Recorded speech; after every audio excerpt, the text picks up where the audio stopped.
in this very chamber to stop you, to stop us.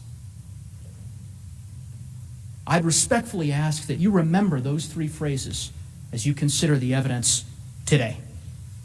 Election was stolen, stop the steal, and fight like hell, because they did not just appear on January 6th.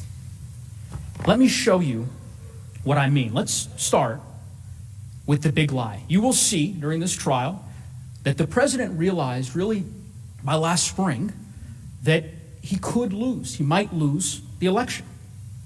So what did he do? He started planting the seeds to get some of his supporters ready by saying that he could only lose the election if it was stolen. I mean, in other words, really what he did is create a no-lose scenario. Either he won the election, or he would have some angry supporters, not all, but some, who believed that if he lost, the election had to be rigged. And they would be angry because he was telling Americans that their vote had been stolen. And in America, our vote is our voice. So his false claims about election fraud, that was the drumbeat being used to inspire, instigate, and ignite them, to anger them. Watch this clip. Because we're not going to let this election be taken away from us. That's the only way they're going to win it.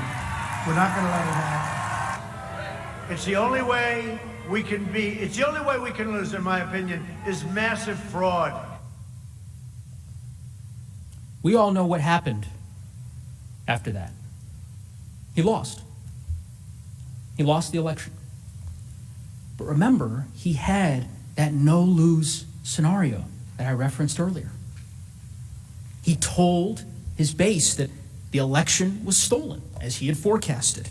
And then he told them, your election has been stolen, but you cannot concede. You must stop the steal. You can't let another person steal that election from you. All over the country, people are together in holding up signs, stop the steal. The Democrats are trying to steal the White House. You cannot let them. You just can't let them. Now, while he's inciting his supporters, he's also simultaneously doing everything he possibly can to overturn the election. First, he begins with the courts, a legitimate avenue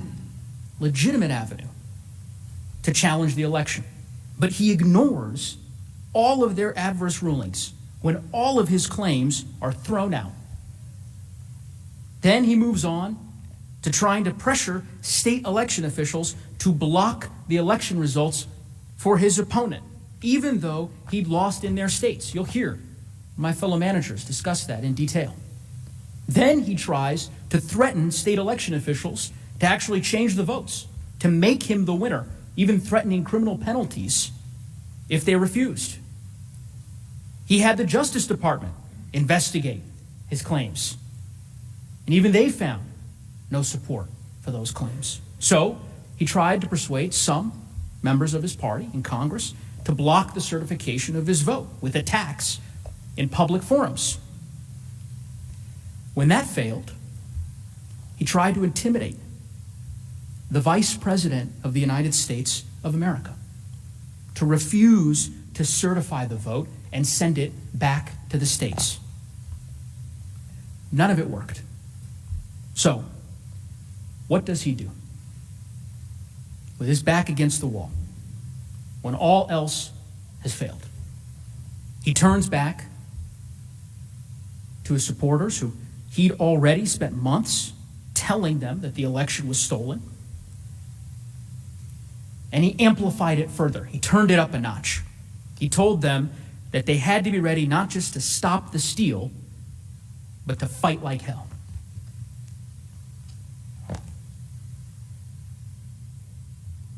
fight for the survival of our nation, and we are going to keep on fighting. We will never surrender. We will only win. Now is not the time to retreat. Now is the time to fight harder than ever before. We have to go all the way, and we're going to fight like hell, I'll tell you right now. We will not bend. We will not break. We will not yield. We will never give in. We will never give up. We will never back down. We will never, ever surrender. You will see that in the months as the president made these statements, people listened. Armed supporters surrounded election officials' homes. The Secretary of State for Georgia got death threats. Officials warned the president that his rhetoric was dangerous and it was going to result in deadly violence. And that's what makes this so different, because when he saw firsthand the violence that his conduct was creating, he didn't stop it. He didn't condemn the violence. He incited it further. And he got more specific. He didn't just tell them to fight like hell. He told them how, where, and when. He made sure they had advance notice, 18 days advance notice. He sent his save the date for January 6th. He told them to march to the Capitol and fight like hell. On January 6th, as Lead Manager Raskin said, the exact same day that we were certifying the election results. And what time was that rally scheduled for? The exact same time that this chamber was certifying the election results in joint session. When did he conclude his speech? Literally moments before Speaker Pelosi had gavelled us into session. Many of us were in the House during that joint session of Congress. I was sitting 2 rows behind Leader Schumer and Leader McConnell. I remember it vividly. And as we were standing there, fulfilling our solemn oath to the Constitution, the president was finishing his speech just a couple of miles away. How did he conclude that infamous speech? With a final call to action. He told them to march down Pennsylvania Avenue, to come here, that it was their patriotic duty because the election had been stolen. And when they heard his speech, they understood his words and what they meant because they had heard it before. Let's take just a minute and really look at his words on January 6th as he spoke at the Save America rally. Now, remember, I told you, you'd hear 3 phrases: the election was stolen, stop the steal, and fight like hell. Let's start with that first phrase.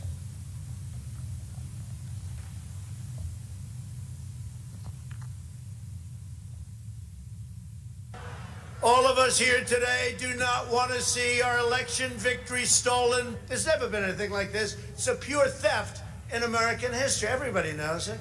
Make no mistake, this election was stolen from you, from me, and from the country. Now, of course, each of you heard those words before. So had the crowd. The president had spent months telling his supporters that the election had been stolen, and he used this speech to incite them further, to inflame them, to stop the steal, to stop the certification of the election results.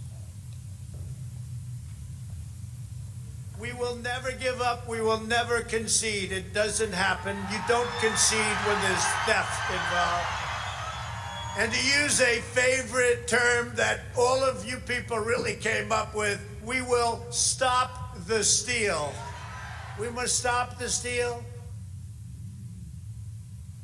Finally, the president used this speech as a call to arms. It was not rhetorical. Some of his supporters had been primed for this over many months.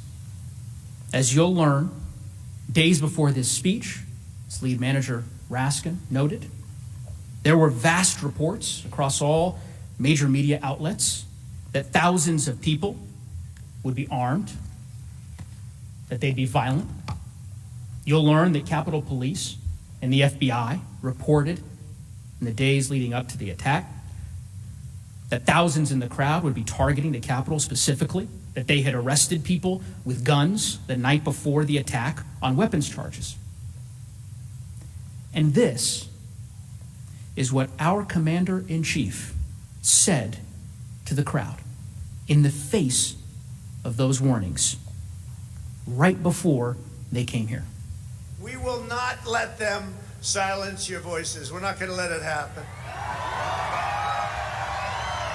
Not going to let it happen.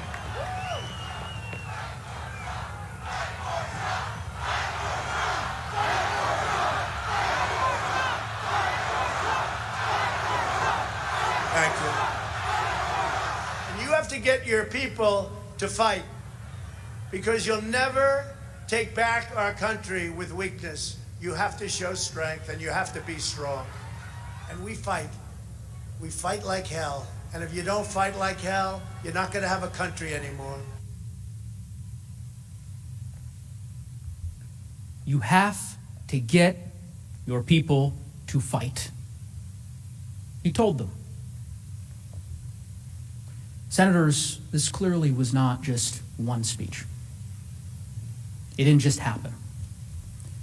It was part of a carefully planned, months-long effort with a very specific instruction.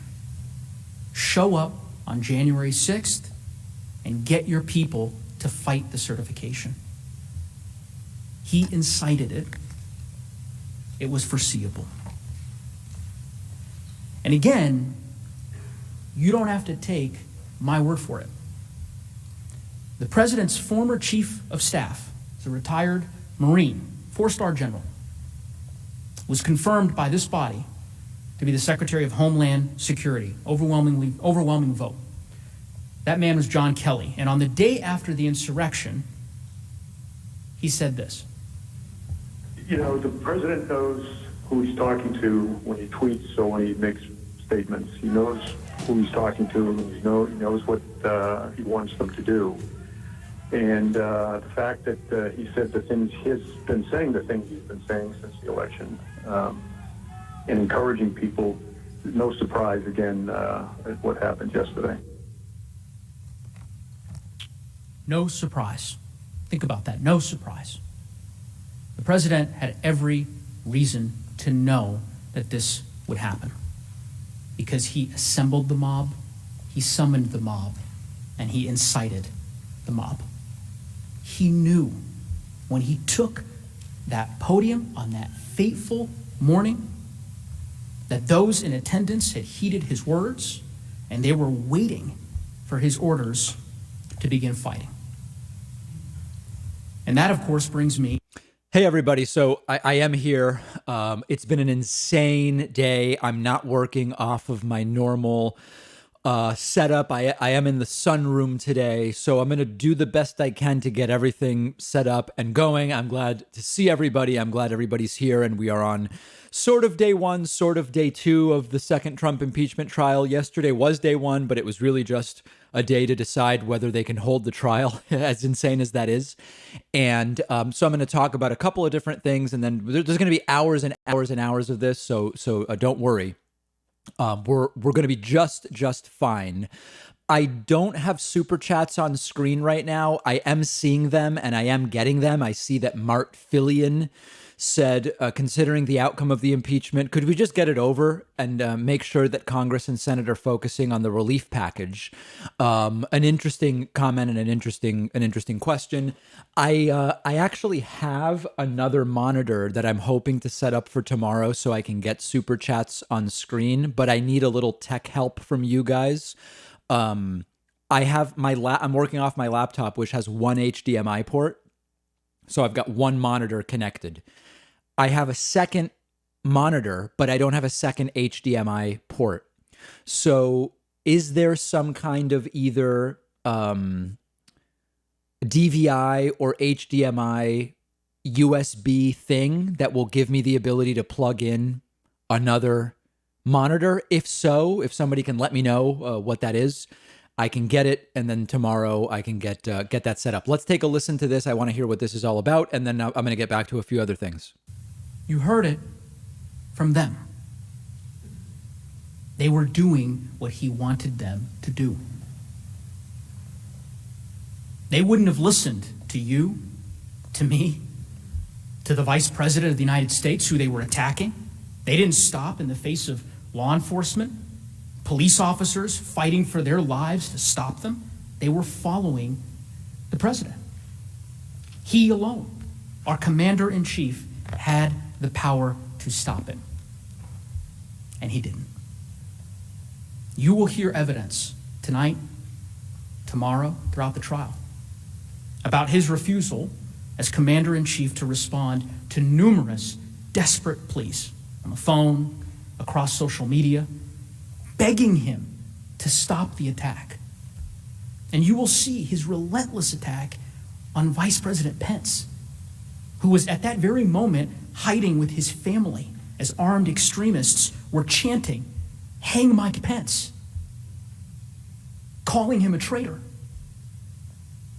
You will see that even when he did, finally, 3.5 hours into the attack, tell these people to go home in peace, he added, as lead manager Raskin said, I'll quote, "You're very special. We love you."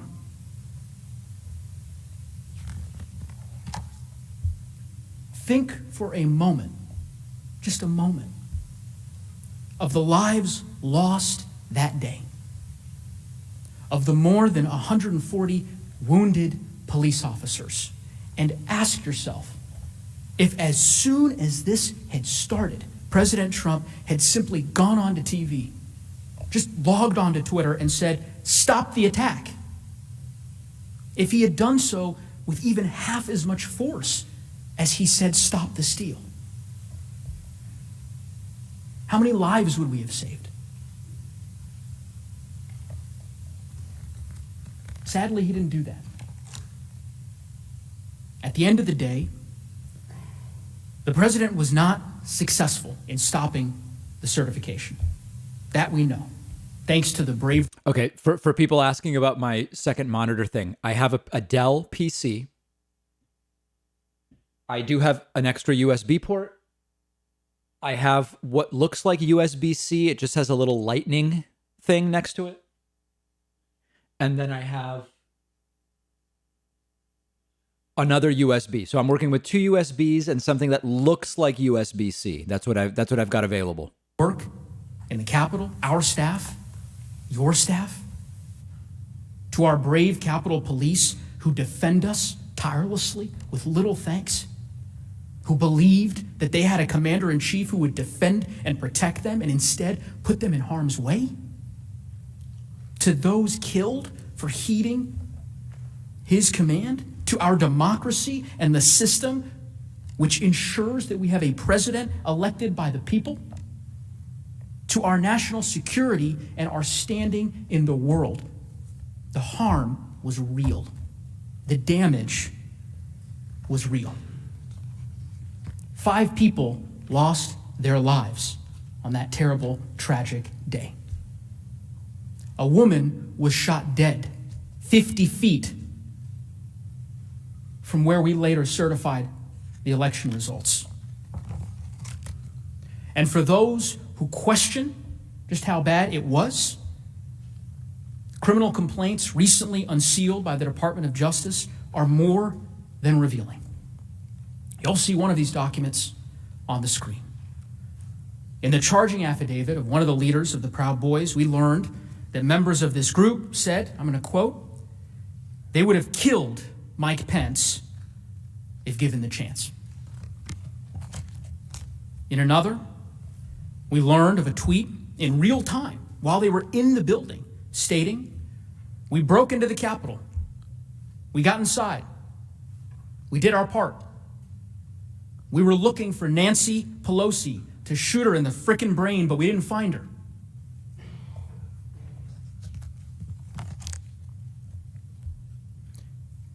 and for anyone who suggests otherwise. These defendants themselves have told you exactly why they were here. You'll see this in the trial.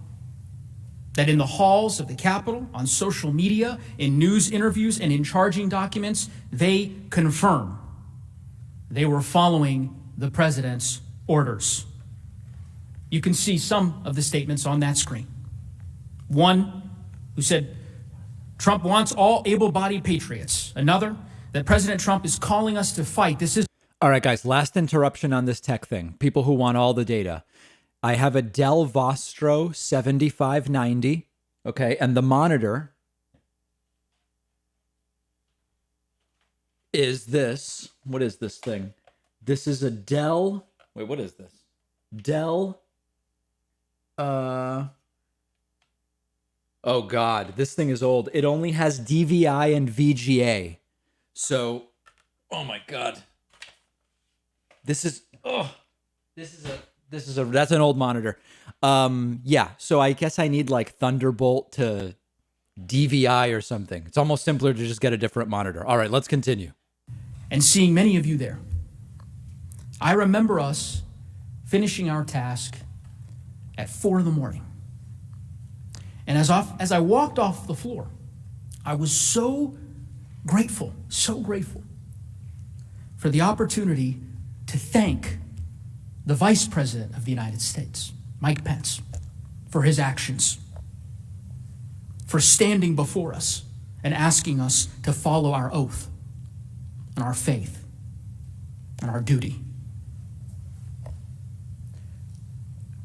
We only got a couple of hours of sleep that morning.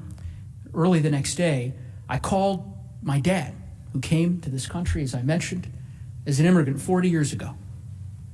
And I told him that the proudest moment by far of serving in Congress for me was going back onto the floor with each of you to finish the work that we had started. I'm humbled to be back with you today. And just as on January 6th, when we overcame that attack on our Capitol, on our country, I'm hopeful that at this trial, we can use our resolve and our resilience to again uphold our democracy by faithfully applying the law, vindicating the Constitution, and holding President Trump accountable for his actions.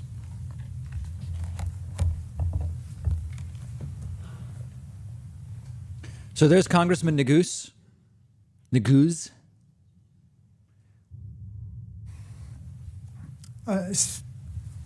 Senators, Representatives Joaquin Castro and Eric Swalwell will now show the evidence of President Trump's long campaign to delegitimize his electoral defeat and to galvanize his supporters to help him retain his power at any cost. So we're going to go at this point step by step and explain the progression all the way up until the attack. Raskin's fantastic. Swalwell is a friend of the David Pakman show. Good guy. All very well organized. Thanks to Astro Lycos for gifting 5 subs on Twitch. We're keeping up with everything. Trisha Eastman, 7 months. Thank you. Strong start today here.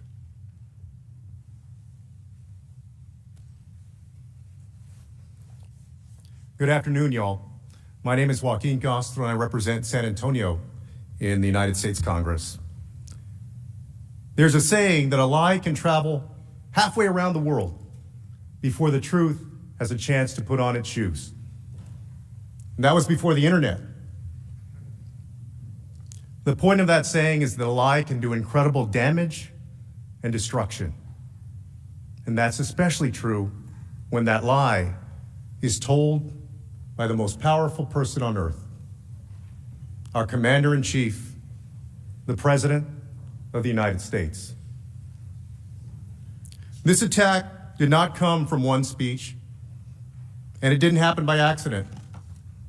The evidence shows clearly that this mob was provoked over many months by Donald J. Trump, And if you look at the evidence, his purposeful conduct, you'll see that the attack was foreseeable and preventable.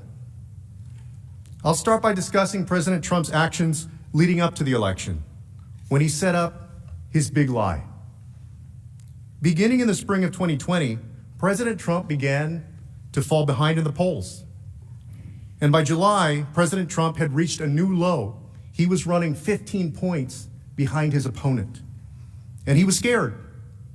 He began to believe that he could legitimately lose the election. And so he did something entirely unprecedented in the history of our nation. He refused to commit to a peaceful transition of power. Here's what he said. Can you give a direct answer? You will accept the I election? have to see. Look, I have to see. No, I'm not going to just say yes. I'm not going to say no. Do you commit to making sure that there's a peaceful transfer of We don't want to get rid of the ballots, and we'll have a very peaceful. No There won't ballots. be a transfer, frankly. There'll be a continuation. Senators, the President of the United States said, quote, "There won't be a transition of power. There'll be a continuation." President Trump was given every opportunity to tell his supporters, yes, if I lose, I will peacefully transfer power to the next president. Guys, by the way, I can see the super chats. They're just not up on the screen. Nothing's wrong with the super chats. I just want to get them up on the screen for you guys for tomorrow with another monitor. But I can see them. I see Dan and Keith and Abhinav and everybody. Possibly be true. But that was the point. He didn't care if the claims were true. He wanted to make sure that his supporters were angry, like the election was being ripped away from them. On May 24th, 6 months before the election, he tweeted, "It will be the greatest rigged election in history." The best one. How could he possibly know it would be the greatest rigged election in history 6 months before the election happened?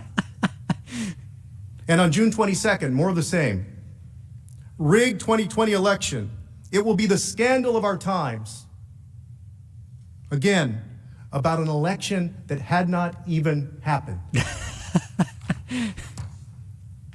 On July 30th, 2020 will be the most inaccurate and fraudulent election in history. Again, just big words with nothing to prove them. But he wanted to make his supporters believe that an election victory would be stolen from him and from them. And this was to rile up his base, to make them angry. Now, these were just a few of the many times President Trump tweeted about this. And he did it in speeches, in rallies, and in television, too. This is going to be the greatest election disaster in history. Because the only way we're going to lose this election is if the election is rigged. Remember that. The only way they can take this election away from us is if this is a rigged election. We're going to win this election. It's a rigged election. It's the only way we're going to lose. But this will be one of the greatest fraudulent, most fraudulent elections ever. Fraudulent. This is clearly a man who refuses to accept the possibility or the reality in our democracy of losing an election.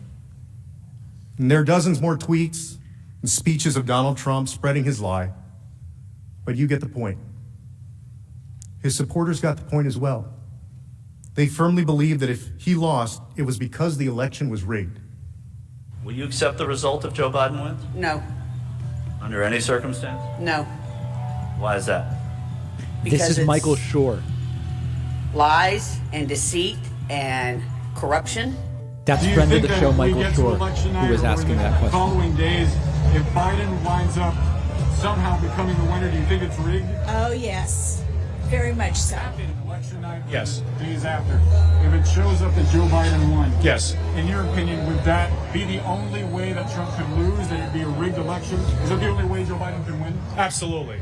I agree with that, because there's no way in heck our president's going to lose. But yes, it would be a rigged election. There's some type of cheating went on, what have you. And I firmly believe that. Can you imagine? Now, all of us in this room have run for election, and it's no fun to lose. But sometimes I'm you a lose. Texas Democrat. Sometimes you lose. We've lost a few elections over the years.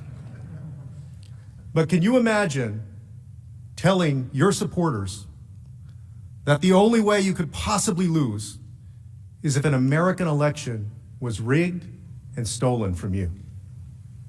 And ask yourself whether you've ever seen anyone at any level of government make the same claim about their own election. But that's exactly what President Trump did. He truly made his base believe that the only way he could lose was if the election was rigged. And senators, all of us know and all of us understand how dangerous that is for our country. Because the most combustible thing you can do in a democracy is convince people that an election doesn't count, that their voice and their vote don't count, and that it's all been stolen, especially if what you're saying are lies. Let us turn now to the election. Right. As you know, the results were not fully reported on election night, which is not unusual in our nation's history. But by November 7th, major news networks, including Fox News, reported that once the remaining votes were counted, Joe Biden would be the likely victor. So President Trump began urging his supporters to stop the count. I would imagine that if we went around this room, there are folks sitting here that started down on election night and ended up coming back up and winning their races. Perhaps that's why some of you are seated in this room today. But imagine if you were behind and the results start coming in, and as you started pulling ahead, your opponent said, "That's not fair. Stop the count while I'm still ahead." That's what Donald Trump did. But that's not how America works. Here, every vote counts. You don't just stop counting when one person is ahead. We count every vote. And let's be clear. President Trump knew that you can't just stop counting votes, but he wanted to inflame his base. There was a purpose behind this, to truly make them believe that counting votes would result in a stolen, rigged election. He said at 12:49 a.m. on election night, quote, "They're trying to steal the election. We will never let them do it." A little over an hour later, at roughly 2:30 in the morning, before all the votes were even close to being counted. Hope they have video. He goes even further and actually declares victory. Here it is. Take a look. This is a fraud on the American public. This is an embarrassment to our country. We were getting ready to win this election. Frankly, we did win this election. Frankly, we did win. What a clown. Rather than calmly saying, "Let's count the votes. If there's legal issues." Oh, and a big thank you to Melina Destiny Bonnell II for hosting us. Appreciate that. Supporters that he actually won the election and the whole thing was a fraud. He said that on November 4th, and he has never recounted that statement since. Despite President Trump's pressure at the time, election officials around the country continued to carry out their duties. And as votes were counted and his loss became more certain, he riled up his base further. Take a look at these tweets. On November 5th, he tweeted, The president says don't count votes. Can you imagine how screwed we are? Quote, "Stop the count. Stop the fraud." Senators, this is dangerous. I also want you to remember these tweets for another reason. Because that's what it looks like when Donald Trump wants people to stop doing something. And bear in mind, this is not the president saying to his supporters that somebody stole your cup of coffee. This is the commander-in-chief telling his supporters, your election is being stolen and you must stop the counting of American votes. And it worked. His words became their actions. His commands led to their actions. Take a look at this.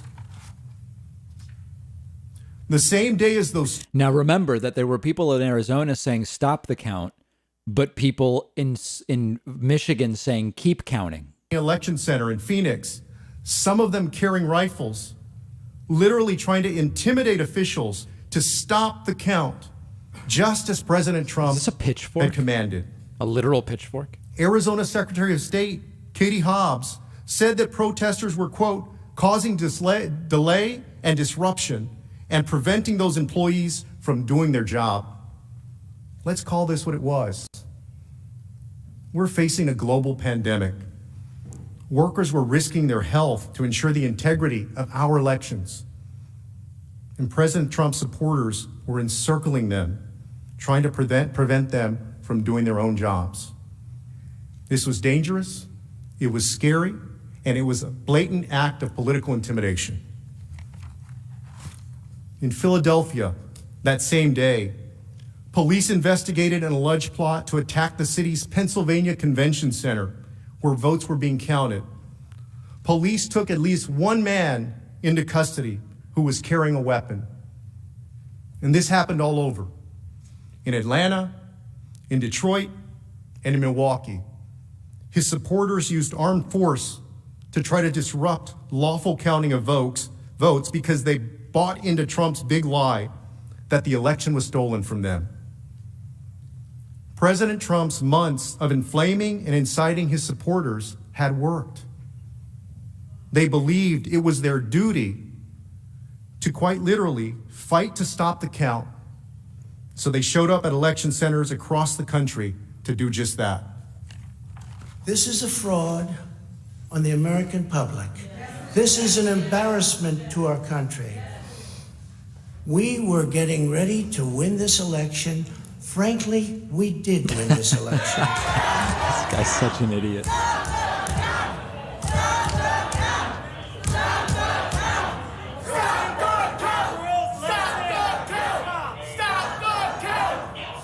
Super advanced first world country, guys. They ain't taking it from us. Here they want vote counts. We were winning in all the key locations by a lot, actually. And then our numbers started miraculously getting whittled away in secret. They will be hiding. They will pay. They will be destroyed because America is rising. That's Alex Jones.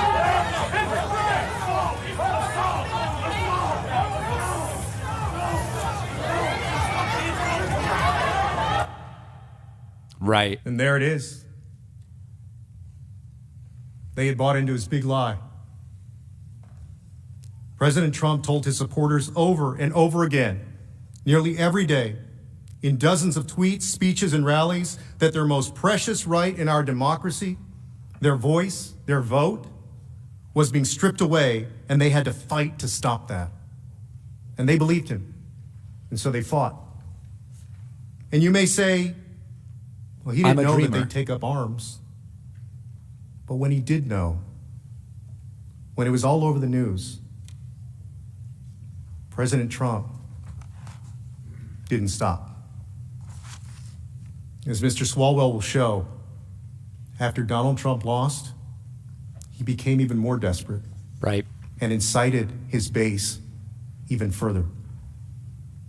He urged them again and again with increasingly forceful language to fight to stop the steal. And even as the certification got closer and he grew even more desperate, he gave them specific instructions on how, where, and when to fight to stop the steal. he told them to show up on January 6th and march to the U.S. Capitol to stop the certification of the election results. And he told them to come here and fight like hell. And they did. You will see clearly that this violent mob that showed up here on January 6th didn't come out of thin air. President Donald John Trump incited this violence. And that's the truth. Eric Swalwell next, I believe.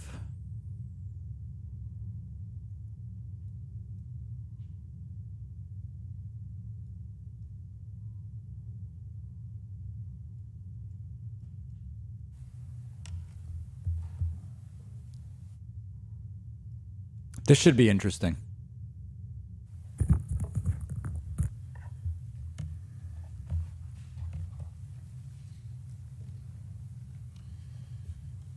Mr. President, distinguished senators, my name is Eric Swalwell and I represent California's 15th Congressional District. Manager Castro just told you about Donald Trump's lies and acts before the election. But, to paraphrase Winston Churchill, that wasn't the end of his efforts. That wasn't the beginning of the end. But perhaps it was the end of the beginning. Right. Here's what I mean. You saw President Trump prime for months his supporters to believe that if the election was lost, it only could have been so because it was rigged. But that took time. Just like to build a fire, it doesn't just start with the flames. Donald Trump, for months and months, assembled the tinder, the kindling, threw on logs for fuel to have his supporters believe that the only way their victory would be lost was if it was stolen. So that way, President Trump was ready, if he lost the election, to light the match. Right. And on November 7, after all the votes were counted, President Trump did lose by 7 million votes. But for Donald Trump, all was not lost. He had a backup plan. Instead of accepting the results or pursuing legitimate claims, he told his base more lies. He doused the flames with kerosene. And this wasn't just some random guy at the neighborhood bar blowing off steam. This was our commander-in-chief. Day after day, he told his supporters false, outlandish lies that the victory, that the election outcome was taken and it was rigged. And he had absolutely no support for his claims. Doesn't matter. But that wasn't the point. Right. He wanted to make his base angrier and angrier. And to make them angry, he was willing to say anything. On November 15, he states, "I concede nothing. We have a long way to go. Rigged election." Doesn't say why the election is rigged. Well, he doesn't know. November 17, in a Twitter statement, "Dead people voted." That's it. No evidence. Just dead people voted. Dead people, yeah. November 28 Twitter statement. "We have found many illegal votes. Stay tuned." This just wasn't true. He never found illegal votes. He didn't even try to pretend that he had evidence for that. And stay tuned, well, that was all about inciting his base, not about bringing legitimate claims. It was about dramatizing the election to anger his supporters. December 5, you see here, he goes after the governors of Arizona and Georgia, governors from his own party, claiming that they weren't with him. You see, senators, he is casting this in combat terms. Right. That either you were with him, making sure that he won the election, or you're fighting against him. These are just a few of the hundreds of Twitter statements that President Trump sent. And it wasn't just Twitter statements. As you'll see, he was dialing into meetings, holding rallies, appearing on television, continuing to spread the big lie that his election victory was. People asking me about the Democratic approach so far, I think it's very good. Remember that they're not going to get an acquittal, but this is very good. I mean, I'm sorry, they're not going to get a conviction, but it's very good. Well done. But dead people were requesting ballots, and they were dead for years. Dead for years. Requesting ballots. Dead people voting all over the place? The alleged Biden margin of victory in several states is entirely accounted for by extraordinarily large midnight vote dumps. You saw Massive them going dumps. up to the sky. Dumps. Just massive dumps. Do people want me to address the dead voter thing or just keep playing the audio? You guys let me know. He said there were votes going up to the sky. This was never about pursuing legitimate claims. He was saying anything he could to trigger and anger his base so that they All would right, I won't fight like talk, I won't hell to overturn a legitimate election. Take it easy. And it worked. Just as Manager Castro showed you, President Trump's supporters were taking up arms to stop the count. His message to fight like hell was having real consequences. In Michigan, fight like thieves. You'll more recall like that President Trump was attacking that state and its officials. He continued these attacks even after Michigan certified its votes. Take a look at Michigan. Take a look at what they did with respect to counties. And then you get to Detroit, and it's like more votes than people? Not true. Dead people voting all over the place? Untrue. You know, I won almost every county in Michigan, almost every district. We should have won that state very easily. We have a similar type of governor, I think, but I'll let you know that in about a week. He's literally telling them that there were more votes in Detroit than people. About 260,000 people voted in Detroit. There are roughly 500,000 registered voters in Detroit. There are approximately 670,000 people living in the city. So again, not true. But he needed to make these outlandish claims to truly make his supporters believe that their victory was stolen from them. And it was working. A few days after these clips, on December 5, his supporters surrounded the Michigan Secretary of State's home. I love the clip show approach. Secretary of State's house and the steal. Stop the steal. Stop the steal. Wow. Stop the steal. Stop the steal. What an embarrassment. Stop the steal. Stop the steal. Stop the steal. You're a threat to democracy.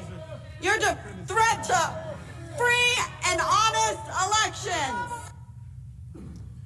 9 o'clock at night, Secretary's family's inside. Protesters have surrounded her home, and they're chanting that she's a felon. Nice people. And as we saw, when armed protesters showed up to follow President Trump's direction to stop the steal, this was not the first time that President Trump's supporters used threats and intimidation. Nor the last. President Trump cannot say, I didn't know what I was inciting. From what Manager Castro showed and what I just showed, there was plenty of evidence that his words had consequences. And if he wanted to stop it, he could stop it. You saw Mr. Castro read statement after statement from our commander-in-chief saying, stop the count, stop the steal. President Trump was never shy about using his platforms to try and stop something. He could have very easily told his supporters, stop threatening officials, stop going to their homes. He did say it's time for peace 6 hours after the riot started. He didn't. Instead, in the face of escalating violence, he incited them further. The next phase in the certification of results was the certification on December 14 of the Electoral College votes. The night before, President Trump personally issued 14 Twitter statements with more false claims about the election being stolen. Please put him and up. directing his supporters to make sure that, quote, they cannot be certified. Here we go. He states here, the rhinos that run the state voting apparatus have caused us the problem of allowing the Democrats to so blatantly cheat in their attempt to steal the election, which we won overwhelmingly. Right. We will never give up. In the face of threats to elected officials, this is his message. And he calls them rhinos. They should call them hippos. Hypocritical POSs. Hippos. President Trump, to him, it was his supporters against anyone who would not overturn the election results so that President Trump could win. But on December 14, despite all of President Trump's efforts to stop, the electors cast their votes according to the will of the American people, and Joe Biden was certified as having won 306 Electoral College votes. The day after this occurred, Leader McConnell recognized this, stating, "Many of us hoped that the presidential election would yield a different result. But our system of government has processes to determine who will be sworn in on January 20. The Electoral College has spoken." As Manager Castro said, no one here, no one among us wants to lose an election. Sometimes there's a reason to dispute an election. Sometimes the count is close. Sometimes we ask for a recount or we go to court. That's entirely appropriate. But what President Trump did was different. What President Trump did was the polar opposite of what any of us would do if we lost an election. Not any of us. Because once the Ted Cruz is in the audience, guys. Rules, we concede. We recognize the will of the American people because we let the people decide. And that's what all of the courts, the Justice Department, and the 50 states that had counted the votes, they said it was time for a peaceful transition of power because that's what our Constitution and rule of law demands. Except President Trump. He directed all of the rage that he had incited to January 6th. That was his last chance to stop the peaceful transition of power. And that brings us to the attack.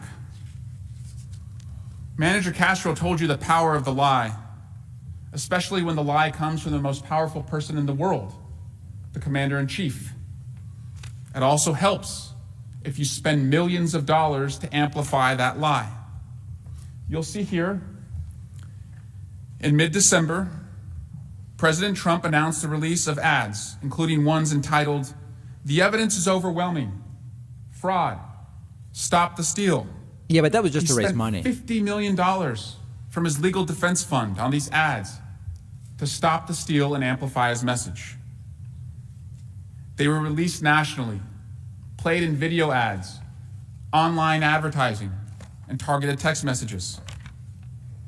They used the same words and phrases that President Trump had been spreading for months, that the election was full of fraud, to stop the steal. But now they had a specific purpose.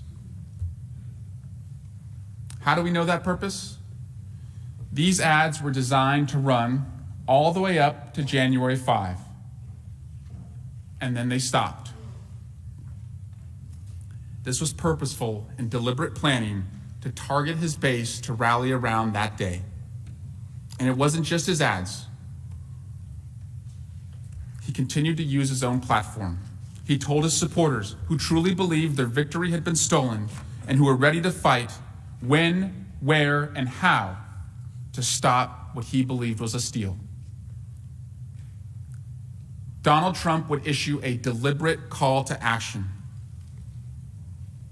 And just like in his ads, that action centered around January 6th. There it is. On December 19, at 1:42 in the morning, our commander-in-chief tweeted, "Big protest in D.C. on January 6th. Be there. Will be wild." He wasn't wrong. Will be wild. We know why he picked this day. It wasn't random. It was his last chance to stop a peaceful transition of power. And he gave his supporters plenty of time to plan. This was the save the date, sent out 18 days before the event on January 6th. Will be wild. And it wasn't a casual one-off reference or a single invitation. For the next 18 days, Donald Trump would make sure to remind them over and over and over to show up on January 6th. And he would tell them exactly what he wanted them to do. On December 26, he tweets, "If a Democrat presidential candidate had an election rigged and stolen, with proof of such acts at a level never seen before, the Democrat senators would consider it an act of war and fight to the death. Mitch and the Republicans do nothing, just want to let it pass. No fight." He's saying that the Republicans are doing nothing and have no fight because you are doing your job, taking on the constitutional process of certifying the Electoral College results. And he also suggests, President Trump, that if this was the reverse and the Democrats had lost, it would be an act of war. I'm sure war and fight are act of euphemisms, right? That's how Donald Trump prepared his supporters for January 6th. He even stated again 14 minutes later to make sure his supporters understood, quote, "The Justice Department and the FBI have done nothing about the 2020 presidential election voter fraud, the biggest scam, all caps, in our nation's history, despite overwhelming evidence. You have to call it all They caps. should be ashamed." And then he adds, "History will remember. Never give up. See everyone in D.C. on January 6th. That phrase, history will remember, was the first time Donald Trump had used it in his presidency. And he sent this to 70+ million Twitter followers the day they needed to show up and be ready to fight. Those were the days. On December 27, he reminds them again, don't miss it. Information to follow. A few days later, December 30, all caps, see you in D.C. This continues all the way up to January 6. No coupon code. On January 1, he states, the big protest rally in Washington will take place at 11 a.m. Locational details to follow. Stop the steal. You'll see that an hour later, President Trump retweeted one of his Twitter followers. That follower was Kylie Kremer, executive director of Women for America First, the group organizing the January 6th rally and the creator of the Facebook group Stop the Steal. Kremer tweeted, quote, "The cavalry is coming, Mr. Guys, the terms cavalry, war, fight to the death, these are euphemisms only. For supporters to RSVP. I'm also an idiot. And idiot. made clear what the message was. Hashtag Stop the Steal. And what did President Trump say in response to hearing that the cavalry was coming? A great honor, he wrote back. This wasn't just a single tweet. He and his organizers would do this over and over repeatedly. On January 3, another supporter tweets, "We have been marching all around the country for you, Mr. President. Now we will bring it to D.C. on January 6 and proudly stand beside you. Thank you for fighting for us." When President Trump reposted her tweet, she wrote back, "Best day ever. Thank you for the retweet. It has been an honor to stand up and fight for you and our nation. We will be standing strong on January 6th in D.C. with you. We are bringing the cavalry, Mr. President. We are bringing the cavalry." That was the consistent message. This was not just any old protest. President Trump was inciting something historic. The cavalry was coming. And he was organized. In her post, Ms. Lawrence tagged Kylie Kremer, the organizer of the event, whose post we just saw President Trump retweet. Again, you see, this is all connected.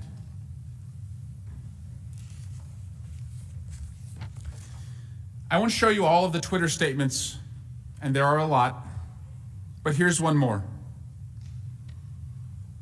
President Trump retweeted another of Ms. Kremer's posts, which had all the details of January 6th. Guys, by the way, I'm kidding that they're euphemisms. I'm pretending to be like a right-wing clown or one of Trump's lawyers. I don't, these weren't euphemisms. I know people in the chat seem to be, I'm just kidding. I'm not really saying these are euphemisms. Historic day. Before Congress, I prosecuted violent crimes in California as an Alameda County Deputy District Attorney. And when you investigate and prosecute violent crimes, you have to distinguish. Was this a heat of passion crime, or was it something more deliberate, planned, premeditated? The evidence here on this count is overwhelming. President Trump's conduct leading up to January 6th was deliberate, planned, and premeditated. This was not one speech, not one tweet. It was dozens in rapid succession with the specific details. He was acting as part of the host committee. In fact, when he had assembled his inflamed mob in D.C., he warned us that he knew what was coming. This was President Trump's statement the night before the attack. I should say this was one of his dozens of statements on Twitter in the hours leading up to the attack.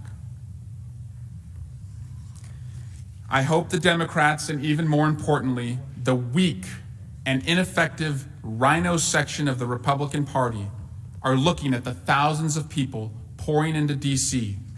They won't stand for a landslide victory to be stolen. At Senate Majority Leader, at John Cornyn, at Senator John Thune. Thousands of people pouring into D.C. who won't stand for the landslide election to be stolen. It's all right there. And he tags senators to pressure you. For people wondering, Rhino is Republican in name only. It's sort of like a way to say a fake Republican. Whom you'll see that the FBI had warned were armed and targeting the Capitol, won't stand for us certifying the results of the election. This was never about one speech. He built this mob over many months with repeated messaging until they believed that they had been robbed of their vote and they would do anything to stop the certification. He made them believe that their victory was stolen and incited them so he could use them to steal the election for himself. This election was rigged. This is tyranny against the people of the United States, and we are not standing for it anymore. If we don't root out the fraud, the tremendous and horrible fraud that's taken place in our 2020 election, we don't have a country anymore. The left lies, they cheat and they steal.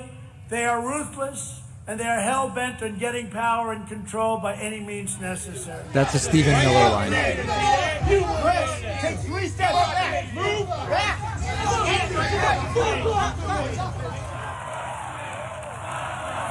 Can't let it happen. Can't let it happen.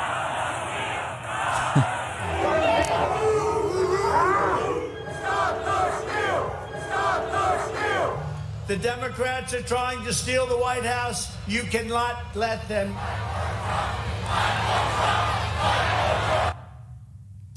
Can't let it happen.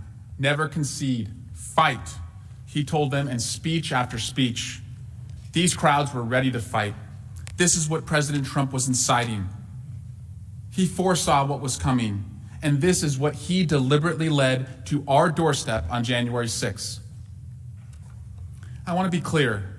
During this trial, when we talk about the violent mob during the attack, we do not mean every American who showed up at President Trump's rally.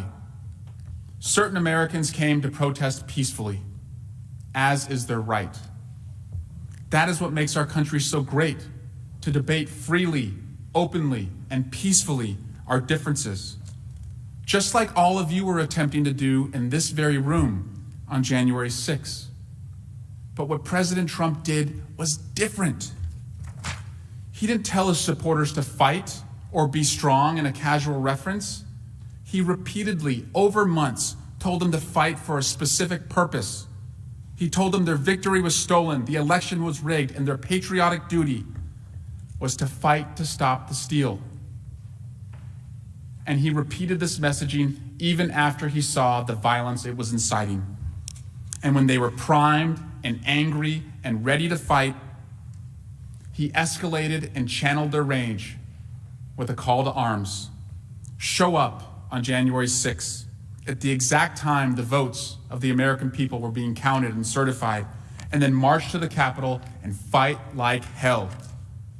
He told this to thousands of people who were armed to the teeth, targeting us and determined to stop the Electoral College count. What our commander-in-chief did was wildly different from what anyone here in this room did to raise election concerns. This was a deliberate, premeditated incitement to his base to attack our Capitol while the counting was going on. And it was foreseeable, especially to President Trump, who warned us he knew what was coming. Right. This is what the evidence has overwhelmingly shown and will show in this trial. And it's also the truth. Wow. So there's Eric Swalwell, Congressman, Mr. President, friend of the show. Majority Leader. I ask unanimous consent the Senate recess for a 15-minute break. Without objection, so ordered. All right, the Senate will now be in recess. It'll give us a chance to jump in and discuss a few things. So very, very strong. Again, first day, second day, what are we calling it today? It's sort of, it's both in a sense. Just very briefly, I'll talk about the dead voters thing, because that is something that keeps coming up and it just gets repeated. And a lot of people sometimes will send me an article and say, look, there is this list of like 10,000 supposedly dead voters. This has been researched widely, okay? And here's the bottom line with dead voters. Many of them aren't really dead. In other words, they were alive. Just because someone is on a list as you're dead, you might be alive. This happened to me. You guys might remember when I was featured in a documentary about bullied gay teens who had died by suicide. And at the time, at the time and now, I'm not gay. I wasn't a teen. I wasn't bullied, and I was alive. So like sometimes you just get it wrong. Okay. So some of the people on the list of dead voters were alive, plain and simple. Others were dead, but they didn't vote. They were registered because they registered when alive. Then they died and they didn't vote. So that gets a whole bunch of others off the list. There were a lot. There were some clerical errors where, imagine it wouldn't be David Packman Jr. and Sr. since Jewish folks don't do Junior and Senior. But imagine like, Fred Smith Sr. and Fred Smith Jr. Fred Smith Sr. might be dead. Fred Smith Jr. votes, but it's counted as Fred Smith Sr.'s vote. That's a clerical error. It's still only one vote. Those people aren't voting twice. So, the dead voters thing is just an absolute farce, and it's not real. Okay. Yes. And people are denying that I'm actually alive. I am alive right now. Okay. Let me say there's been so many people were signing up and supporting during that. I do want to thank Combo Carl and Helen Deer for signing up via Twitch. We do have a little goal here of 135 website members and Twitch subs. It all counts. The goal is 100. I also want to say thank you to Padraig. I don't know how to say this. I believe it's an Irish name. Padraig. I think it's the Irish version of Peter. Can someone tell me how to pronounce that, please? Nobody knows? Okay. Patrick. It's not Patrick. Padraig. Oh, it's Patrick. It is Patrick, like porridge. Okay. All right. Thank you to Padraig Doyle, as well as Jess Johnson for signing up at joinpacman.com. We have a coupon code. It's Better21. The coupon code is legal. The coupon code is moral. The coupon code is working. And you can use it, and then you start to fill up this bar, and it's a beautiful, beautiful thing. And of course, your subscription support the impeachment streams and other streams. Let me look at a few super chats. I want to send a big thank you to a user named Shiak, who sent a $100 super chat with the message, David, I am so thankful for all your effort. Appreciate it, Shiak. Very much appreciate it. Let's see here. Zachary says, I remember that. Did you find out how you made that list? Yeah, apparently I covered a story about people who were bullied, and somehow I ended up on the documentary as someone who was bullied and died by suicide. Logan asks whether the evidence is designed to convince Senate members or if it's just discourse. Rand Paul seems to want to doodle his notebook. Yeah, I mean, as I've said before, I don't believe there's any path to 17 Republicans voting to convict. I just am not aware of any path towards it. Charles Variations sends a $25 super chat and says, wanted someone to go back in time with me. This is not a joke. Bring your own weapons. You will get paid after we get back. Safety not guaranteed. I have done this only once before. Is that a Calvin and Hobbes reference? I don't know why. I feel like that's a Calvin and Hobbes reference. Do we know? Is that what that is? Wait, no. That's not, no, it's not Calvin and Hobbes. Where is that line from? I recognize that line. It's a dinosaur meme? Okay. All right. Why do senators not vote in secret? Because that's not the way the rules are established. They could decide that it's a secret ballot. They could absolutely do that. But it doesn't appear as though there is interest in doing that at this point in time. Okay, let me do... Oh, I finally have some unban requests that I can do. Okay, I want you guys to help me. There's people who have been banned on Twitch. Remember, Twitch mods, do not adjudicate any unban requests. I'm going to do all of them myself, okay? Let's just go through and you guys can tell me whether some of these people should be unbanned. Here's one user whose communications on the channel so far have included... Let's take a look here. Kaylee is hot. I love her. Hot and smart. Kaylee is bae. Kaylee is hot. 4 more years of Kaylee. Kaylee sure is purty. She's purty. She's very purty. Hang traitors. Garbage can man. And then they were banned and they want to be unbanned. What do people think?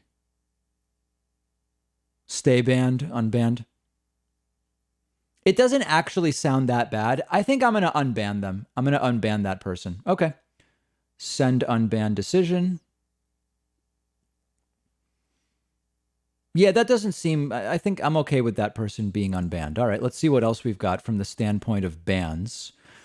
Here's another user. Let's see. This person... talking about me, isn't this the same dude that was wrong AF election night 2016? Yeah, that's true. Remember when David said there was no way Trump could win in 2016? That's fine. That's just a critique. David STFU, David STFU, STFU David. Yeah, I mean, you know, that's probably a stay banned for right now. Let's see what else we've got here. We're looking at people who have been banned and want to be unbanned. Let's see what we've got here. Here's another one. Saki's husband brother is a high up at a hedge fund. Destiny loses again. Institutional investors do that. Destiny is literally saying institutional investors can come together. Density, destiny, density, bipartisan. F. Chuck Schumer. David is just as fake gets. I'm going to unban. I don't think that's that bad. I'm okay with that. See, sometimes you just have to ban them in the moment. Like, it's okay that some of these people are getting banned in the moment because you just have to stop them at that time. And then, you know, they can be unbanned later. Here's another one. Let's see. Harassing a particular user, directing messages to a user saying, let's get it. Shall we debate? Let's debate. Just because I support most of Trump's actions means I'm a Confederate?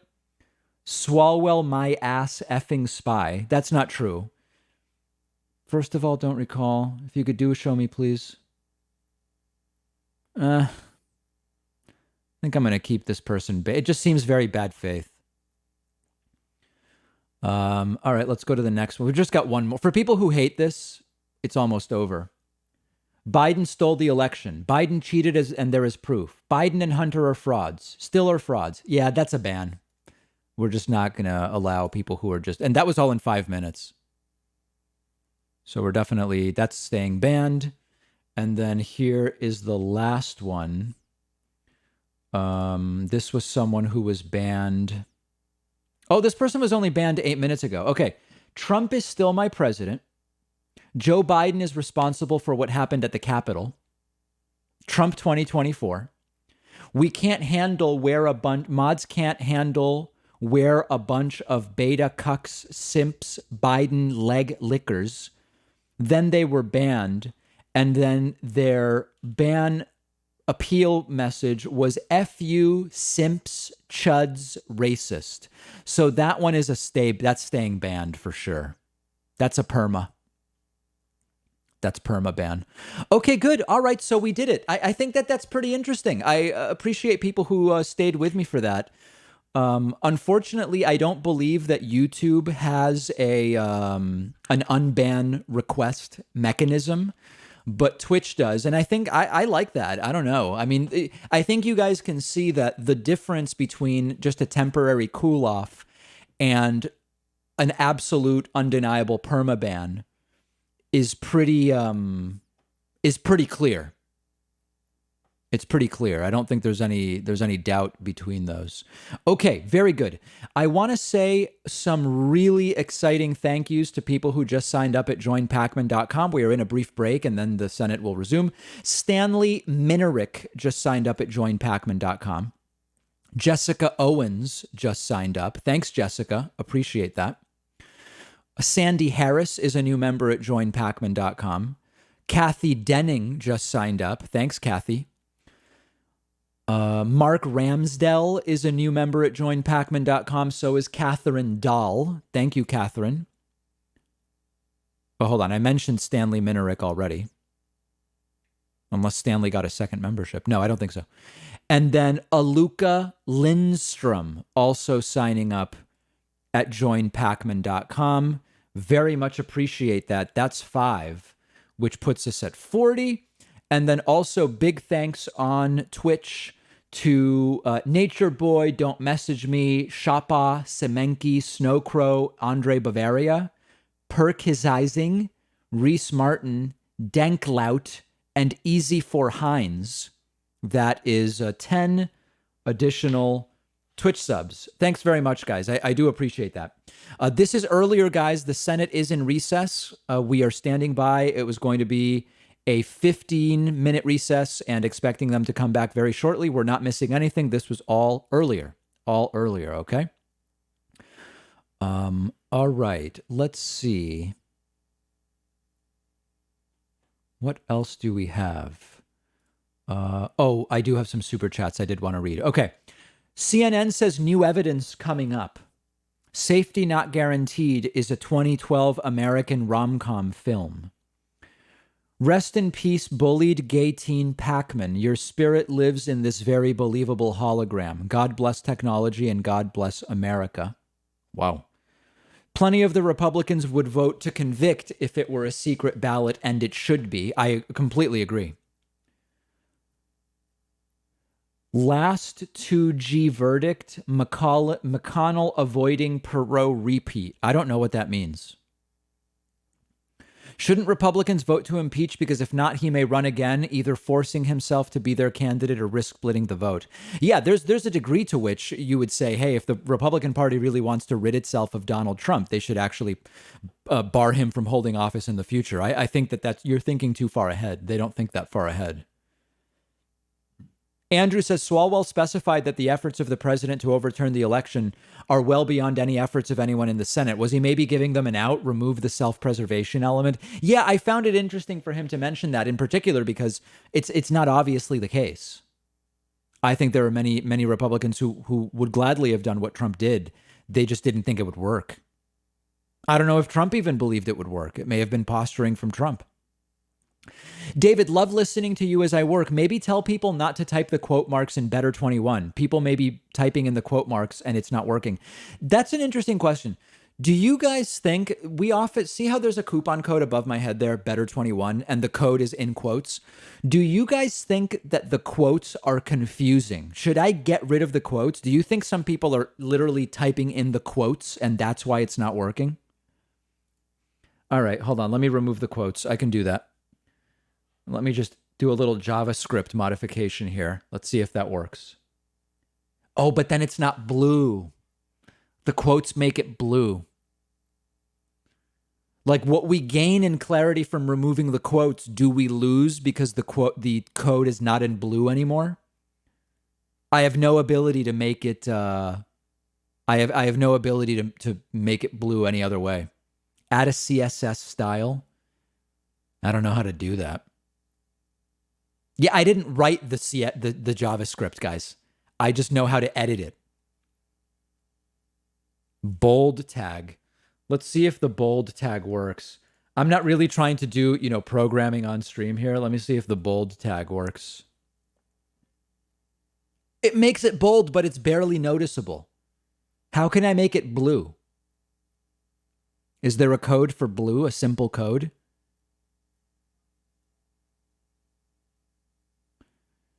B style equals color blue.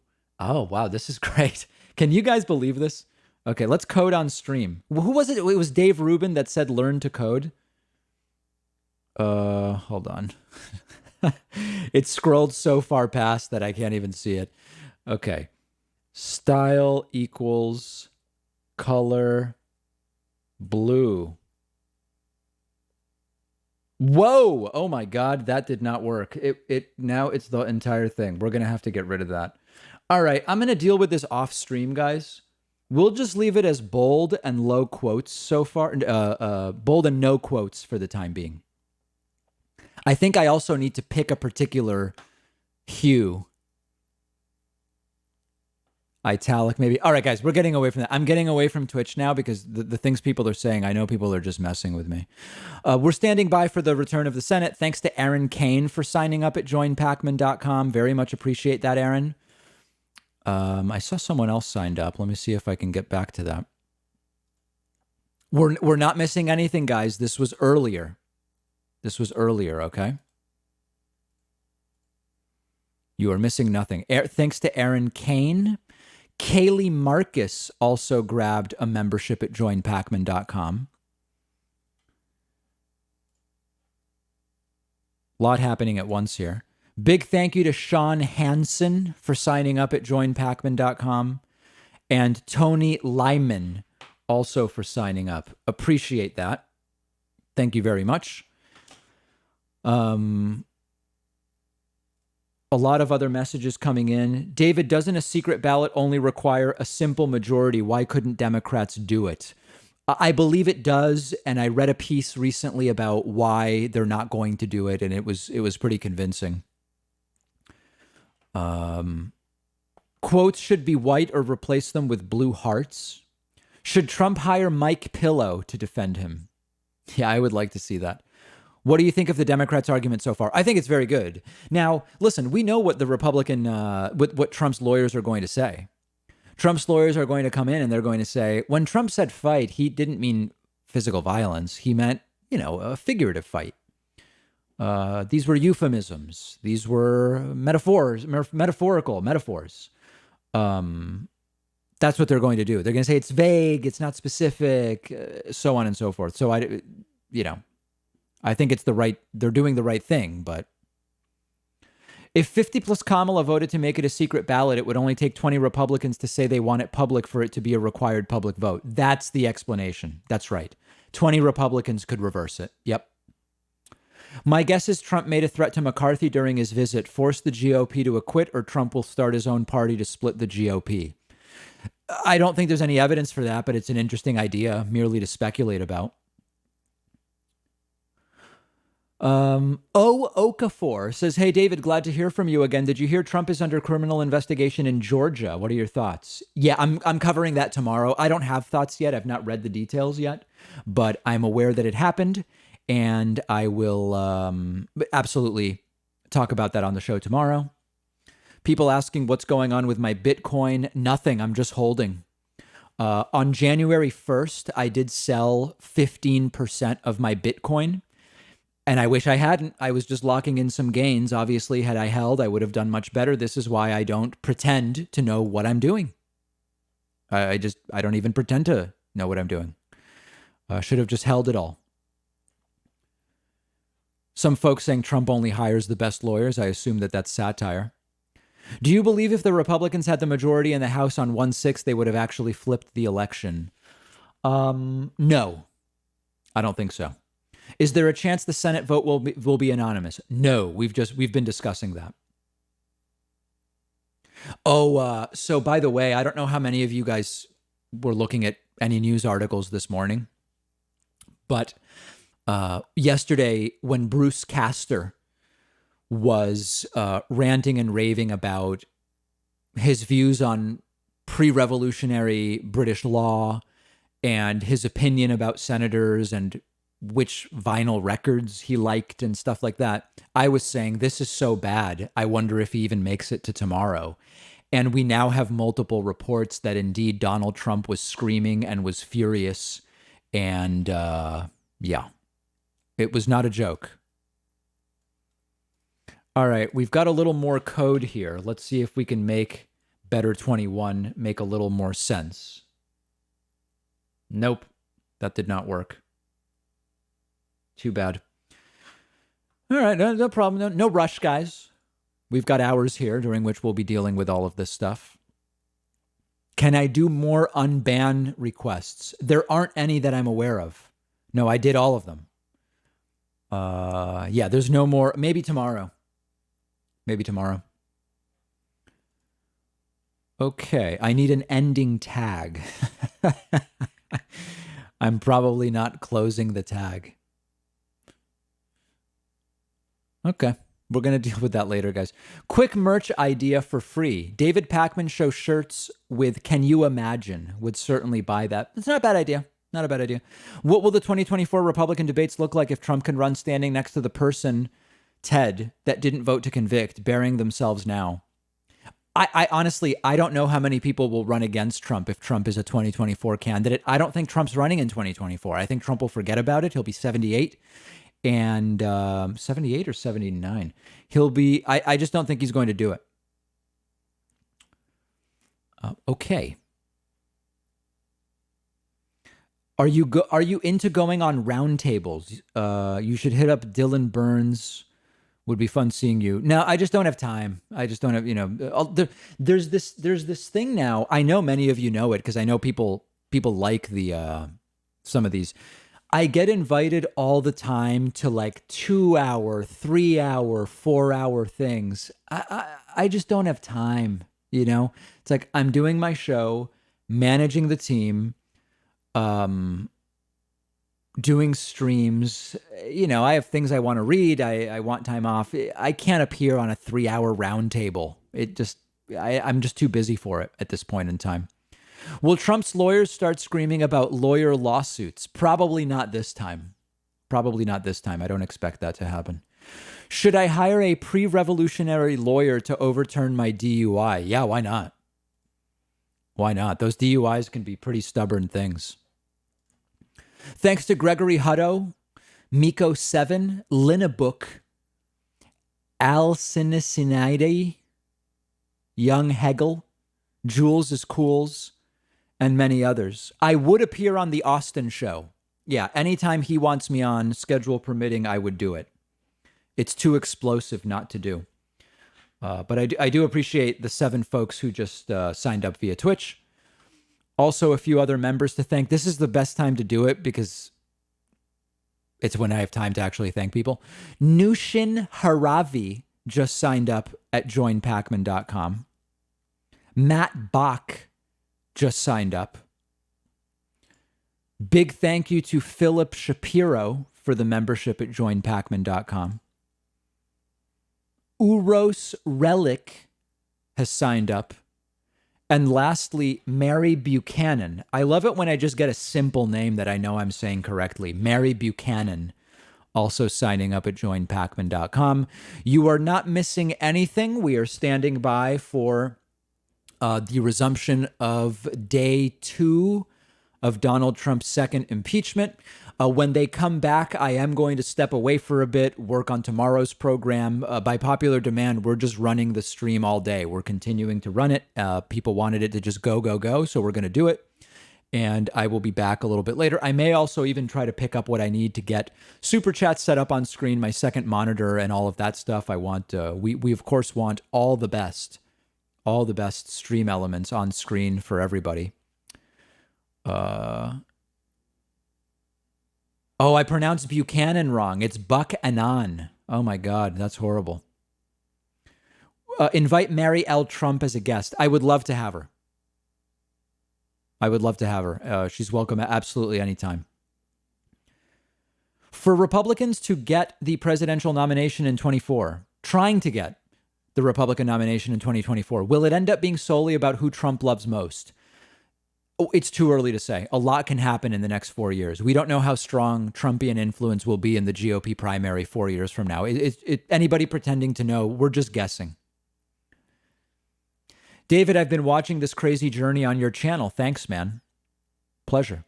Can we stop using the word verbiage and start using the real word verbiage? I wish we could. Yeah, I would like that. And also, it's pundit, not pundant.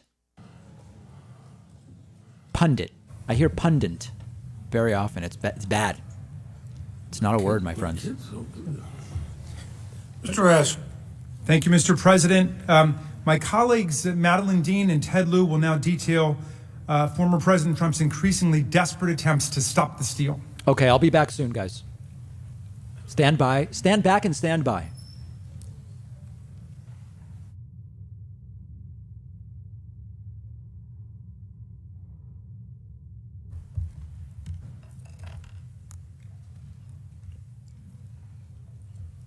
Mr. President, esteemed members of the Senate, it is my solemn honor to be before you today. I am Madeline Dean, Congresswoman from the 4th Congressional District of Pennsylvania. I'm a lawyer. I'm a former professor of writing. I'm a sister. I'm a wife. I'm a mother. I'm a grandmother to 3 with 4th on her way. I'm a person of faith, and I'm an American. Along with Manager Lieu, I will present the actions of a desperate president. And we will present evidence today of a class of public servants who, standing up to enormous pressure from the President of the United States, did the right thing and upheld their oaths. My colleagues just presented evidence of a President Trump's months-long efforts to incite his base, leading them to believe the election was stolen, that they needed to fight like hell to stop the steal on January the 6th. These weren't President Trump's only efforts to overturn the results. Manager Lieu and I will present evidence of President Trump's relentless, escalating campaigns to fabricate an election victory by ignoring adverse court rulings, pressuring and threatening election officials, attacking senators and members of Congress, pressuring the Justice Department, and finally bullying his own vice president. President Trump and his allies filed 62 separate lawsuits in federal courts across more than half a dozen states and the District of Columbia, including Pennsylvania, my home state, as well as Arizona, Georgia, Michigan, Minnesota, Nevada, and Wisconsin. Of the 62 post-election legal challenges, he lost 61. Only one was successful, and that case involved ballot curing in Pennsylvania and had no impact on President Biden's 80,555 vote victory in our Commonwealth. To be clear, not a single court, not a single judge agreed that the election results were invalid or should be invalidated. Instead, court after court reviewing these challenges said these cases were, quote, not credible, without merit, based on nothing but speculation and flat out wrong. The judiciary resoundingly rejected Trump's fraud allegations and upheld the election results. But it was more than that. The courts said these cases were different. They were dangerous to our democracy. For an example, in an opinion by United States District Court Judge Matthew Brann from Pennsylvania, he said, and I quote, "This court has been presented with strained legal arguments without merit and speculative accusations. In the United States of America, this cannot justify the disenfranchisement of a single voter, let alone all the voters of its sixth most populated state. Our people and laws and institutions demand more. Because this court has no authority to take away the right to vote of even a single person, let alone millions of citizens, it cannot grant plaintiffs' requested relief." That decision by Judge Braun was affirmed on appeal by Judge Stephanos Bibas, a Trump appointee who agreed and wrote, and I quote, "The campaign's claims have no merit. The number of ballots it specifically challenges is far smaller than the roughly 81,000 vote margin of victory. And it never claims fraud or that any of the votes were cast by illegal voters. Plus, tossing out millions of mail-in ballots would be drastic and unprecedented, disenfranchising a huge swath of the electorate and upsetting all down ballot races," end quote. Similarly, as Judge Linda Parker of the Eastern District of Michigan framed it, she said, "Stunning in its scope and breathtaking in its reach. If granted, the relief would disenfranchise the votes of more than 5.5 million Michigan citizens who, with dignity and hope and a promise of a vote, participated in the 2020 general election." Donald Trump told his supporters they are stealing the election. They took away your vote. It's rigged. That was not true. According to judge after judge, the truth was exactly the opposite. Trump was not suing to ensure election integrity. He was pursuing lawsuits that would, in effect, strip away American votes so that he could win. In other words, Donald Trump was asking the judiciary to take away votes from Americans so that he could steal the election for himself. Then, after losing in all the courts, Trump turned to another tactic, pressuring and threatening election officials. You saw what happened in Michigan after Trump attacked the state and its election officials. His supporters surrounded the Secretary of State's home, as you saw in the earlier slide, chanting, calling her a felon.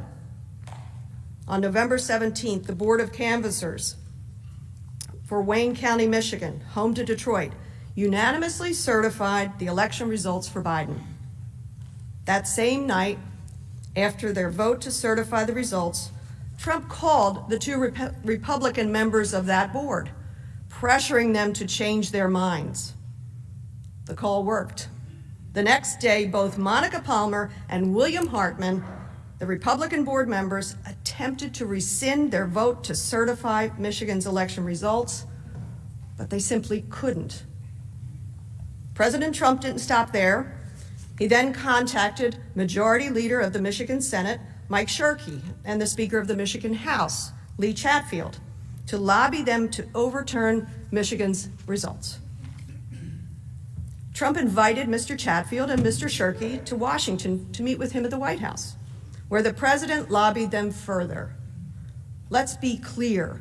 Donald Trump was calling officials, hosting them at the White House, urging them to defy the voters in their state and instead award votes to Trump. The officials held strong, and so Trump moved on to a different state, my home state of Pennsylvania. I am certain my senators, Casey and Senator Toomey, remember what happened there. In early December, as he did in Michigan, he began calling election officials, including my former colleagues in the Pennsylvania legislature, Republicans, Majority Leader Kim Ward and Speaker of the House Brian Cutler. Majority Leader Ward said the president called her to, quote, declare there was a fraud in the voting, end quote. Then on November 25th, President Trump phoned into a Republican state Senate policy hearing trying to convince the Republican legislators, senators, and House members there had been a fraud in the vote. He even had his lawyer hold a phone up to the microphone in that hearing room so the committee could hear him. Here is what he said. We can't let that happen. We can't let it happen for our country. And this election has to be turned around because we won Pennsylvania by a lot and we won all of these swing states by a lot. This was a gathering. I've attended many, I have to tell you, as a former state legislator, a lot of policy hearings. I have to say with some confidence that was likely the first time a president of the United States of America called into a state legislative policy hearing. And remember, here is the president saying he won Pennsylvania, and Pennsylvania had been certified that Biden had won by more than 80,000 votes. Less than a week after calling into that meeting, he invited multiple Republican members of the Pennsylvania legislature to the White House. The same scheme he had used on the Michigan legislators. It didn't work with those public servants either. Think about it. The President of the United States was calling public officials, calling from the White House, inviting them into the Oval Office, telling them to disenfranchise voters of their state, telling them to overturn the will of the American people. Also, he could take the election for himself. And then in Georgia, a state Trump had counted on for victory, his conduct was perhaps the most egregious. On November 11th, Republican Secretary of State Brad Raffensperger confirmed that he believed ballots were accurately counted for Biden. Trump went on a relentless attack. Here are just a few examples. In all, Trump tweeted at Raffensperger 17 times in the coming week. I'll show you just a few.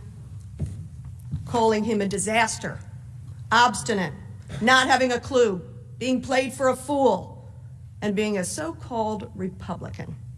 All because Raffensperger was doing his job, ensuring the integrity of our elections. And these attacks had consequences. Mr. Raffensperger and his family received death threats. Quote, your husband deserves to face a firing squad. You better not botch this recount. Your life depends upon it. The Raffenspergers should be put on trial for treason and face execution. Just some of the threats they received. After these death threats, on November 25th, Mr. Raffensperger wrote an op-ed where he said, my family voted for Trump, donated to him, and are now being thrown under the bus by him. But he also noted, elections are the bedrock of our democracy. They need to be run fairly and perhaps more importantly, impartially. That's not partisan, that's just American. It's important to remember that this wasn't just a random attack. Trump wasn't just criticizing a politician over policy or saying he didn't agree. Donald Trump was savagely attacking a Secretary of State because the official did his job and certified the state according to how the people in that state voted. Donald Trump was trying to undermine our elections by taking votes away from the American people so that he could remain president. And he was willing to blame and betray anyone, even his own supporters, if they got in the way. Remember, senators, those threats were to Mr. Raffensperger's family.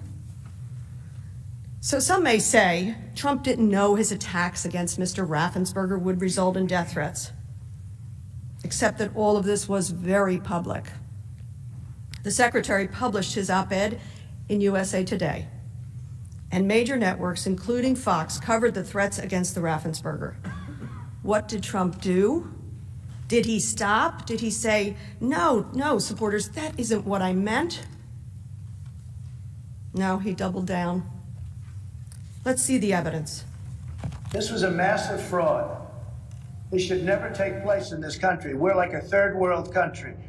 Look at Georgia. But I understand the Secretary of State, who is really, he's an enemy of the people. The Secretary of State, and whether he's Republican or not, this man, what he's done. Like this character in Georgia who's a disaster.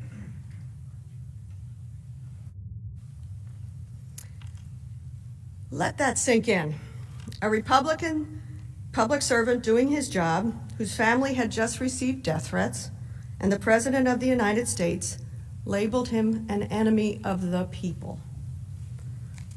And that's why this is different, because this was not just one attack or one comment.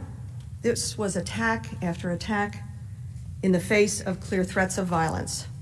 And on December 1st, another official, Gabriel Sterling, a Republican who voted for Trump, made this point and appealed directly to our president to stop his dangerous conduct. Mr. President, it looks like you likely lost the state of Georgia. We're investigating. There's always a possibility. I get it. You have the rights to go through the courts. What you don't have the ability to do, and you need to step up and say this, is stop inspiring people to commit potential acts of violence. Someone's going to get hurt. Someone's going to get shot. Someone's going to get killed. Mr. Sterling put this perfectly. In this country, we can appropriately challenge a close count, or go to the courts, or disagree with others, or make bold statements. But what Trump was doing was different. Someone's going to get hurt. Someone's going to get shot. Someone's going to get killed. Mr. Sterling saw what Trump's conduct was fomenting. He warned him on live TV that violence was already happening and that more violence was foreseeable and inevitable. Sterling's pleas were played over and over on every network. Rather than heed that warning, Trump escalated again. In early December, Trump called Brian Kemp, the governor of Georgia, and pressured him to hold a special session of the state legislature to overturn the election results and to appoint electors who would vote for Trump. A few weeks later, on December 23rd, Trump called the chief investigator for the Georgia Bureau of Investigations, who was conducting an audit of the signature matching procedures for absentee ballots. Trump urged him, find the fraud, and claimed the official would be a national hero if he did. Let's call this what it is. He was asking the official to say there was evidence of fraud when there wasn't any. The official refused, and the investigation was completed. And on December 29th, Raffensperger announced that the audit found, quote, no fraudulent absentee ballots with a 99% confidence level. On January 3rd, Trump tweeted about a call he had with Georgia election officials the day before.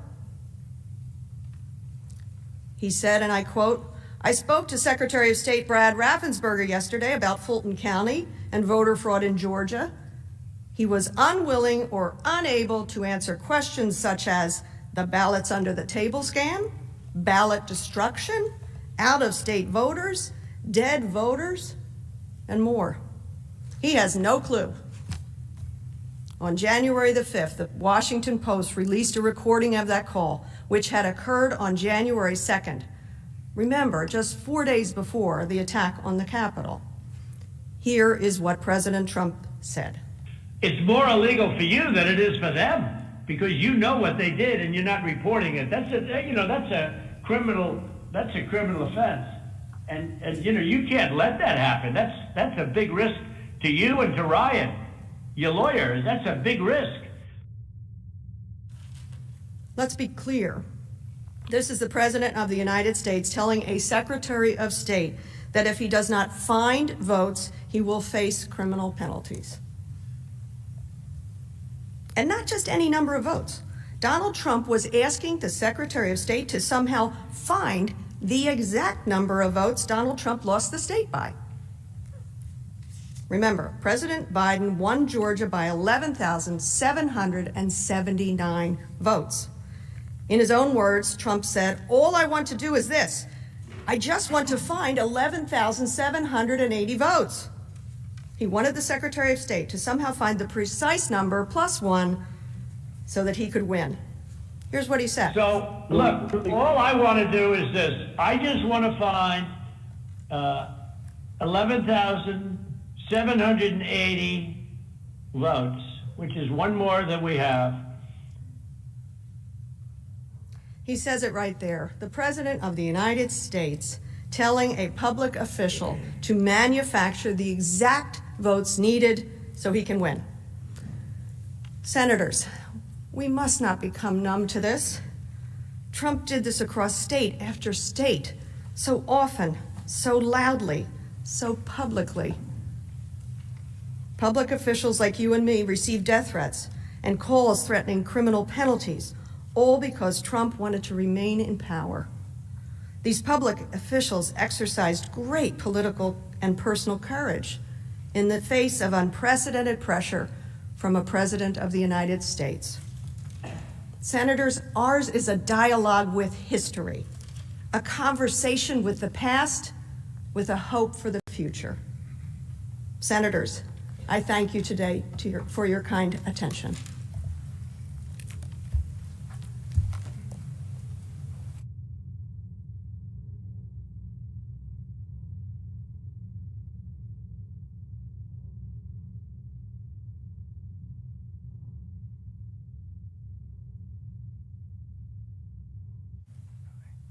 Good afternoon.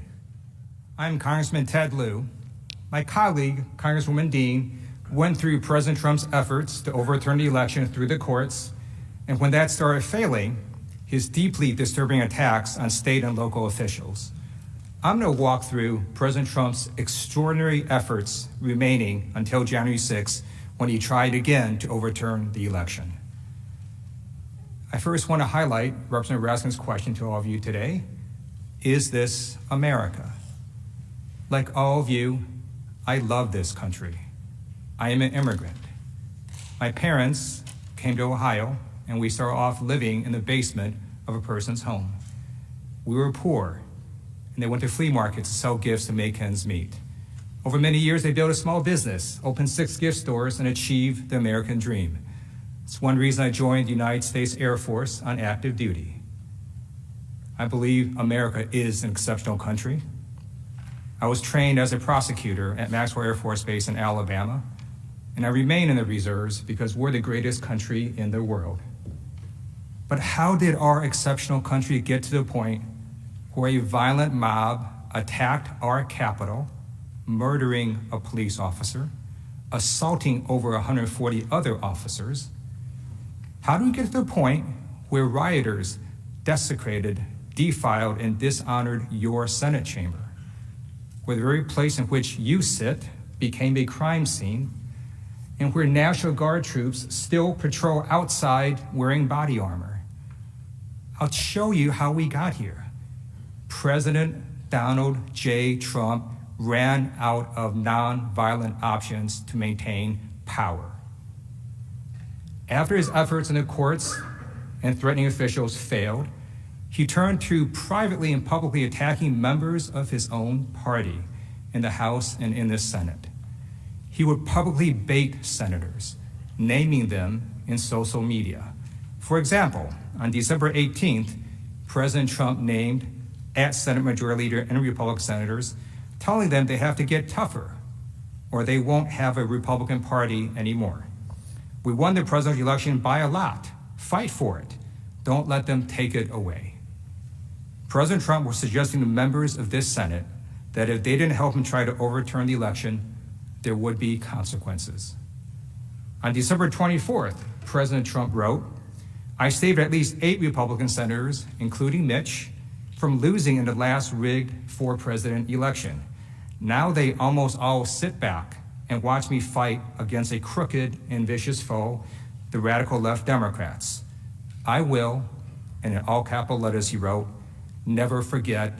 exclamation point. President Trump was telling you that you owe him, that if you don't help him fight to overturn the results, he will never forget, and that there will be consequences. These are threats just like the threats he made to state and local officials. And it continued. On December 29th, President Trump tweeted, "Can you imagine if the Republicans stole a presidential election from the Democrats? All hell would break out. Republican leadership only wants a path of least resistance. Our leaders, not me of course, are pathetic. They only know how to lose. P.S. I got many senators and congressmen and congresswomen elected. I do believe they forgot." President Trump targeted senators and members of Congress on social media, calling them pathetic for letting the election get, quote, stolen from them. On January 4th, 2 days before the attack, President Trump tweeted, "The surrender caucus within the Republican Party will go down in infamy as weak and ineffective guardians of our nation, who are willing to accept the certification of fraudulent presidential numbers." Now he's mocking some Republican members as the surrender caucus, calling them weak and ineffective guardians of our nation because they would not pretend that he had won when in fact he had not. And then the very day before the attack, President Trump's threats grew even more heated and specific towards Republicans that he considered to be part of that surrender caucus. Now, we've shown you this tweet before, but I want to draw your attention to how the president was not just inciting his base, but how he was also calling out specific Senate Republicans at the end of this tweet. This is a specific warning to anyone who won't help him overturn the results. Anyone who was against the president became an enemy. And let me be very clear. The president wasn't just coming for one or two people or Democrats like me. He was coming for you, for Democratic and Republican senators. He was coming for all of us, just as the mob did at his direction. In addition to going after senators and members of Congress, President Trump also pressured our Justice Department to investigate the false claims that the election was stolen. At the president's direction, Attorney General William Barr, a loyal member of the president's cabinet, authorized federal prosecutors to pursue substantial allegations of voting and vote tabulation irregularities. Bill Barr pursuing these allegations sparked an outcry. 16 assistant U.S. attorneys in the Trump administration urged the Attorney General to cease investigations because they had not seen evidence of any substantial anomalies. That means they did not find any evidence of real fraud. Attorney General Barr pursued the investigations anyways, and after his investigation, this is what he found, quote, "We have not seen fraud on a scale that could have affected a different outcome in the election." 2 weeks later, on December 14th, the electors voted to give Joe Biden 306 electoral votes and ensured his victory. The following day, Bill Barr resigned. Attorney General Barr had loyally served President Trump. He had never publicly come out against the president, but for Bill Barr, making up election fraud claims and saying the election was stolen was a bridge too far. Bill Barr made clear that attempting to overturn election results crossed a line. According to a news report, Bill Barr, the highest law enforcement official in the land, told President Donald Trump to his face that his theories of election fraud were, quote, bullshit, unquote. When Bill Barr resigned, his former deputy, Jeff Rosen, took his place. President Trump initially tweeted about Mr. Rosen that he was an outstanding person when he announced that he would become acting Attorney General. But when Rosen took over, President Trump put the same pressure on him that he had done with state officials, members of Congress, U.S. senators, and his former Attorney General.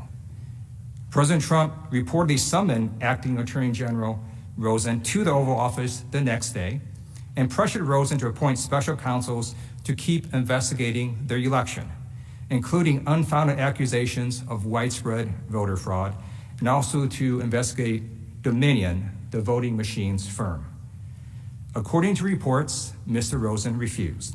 He maintained that he would make decisions based on the facts and the law, and reminded President Trump what he had already been told by Attorney General Bill Barr. that the department had already investigated and, quote, found no evidence of widespread fraud.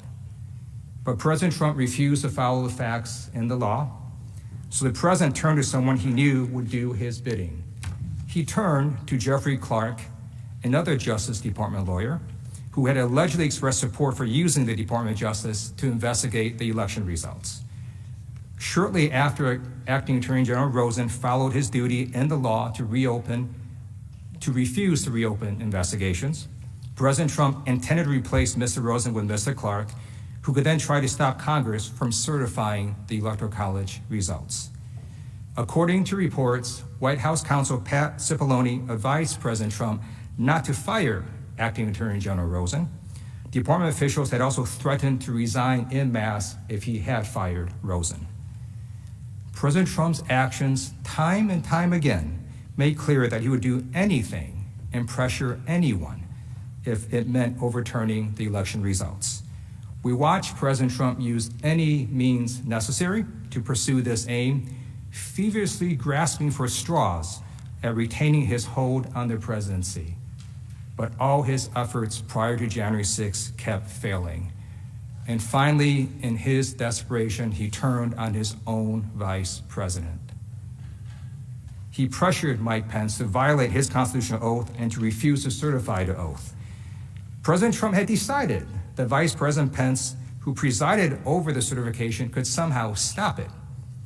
As Pence will later confirm, the Vice President does not have that power in the Constitution.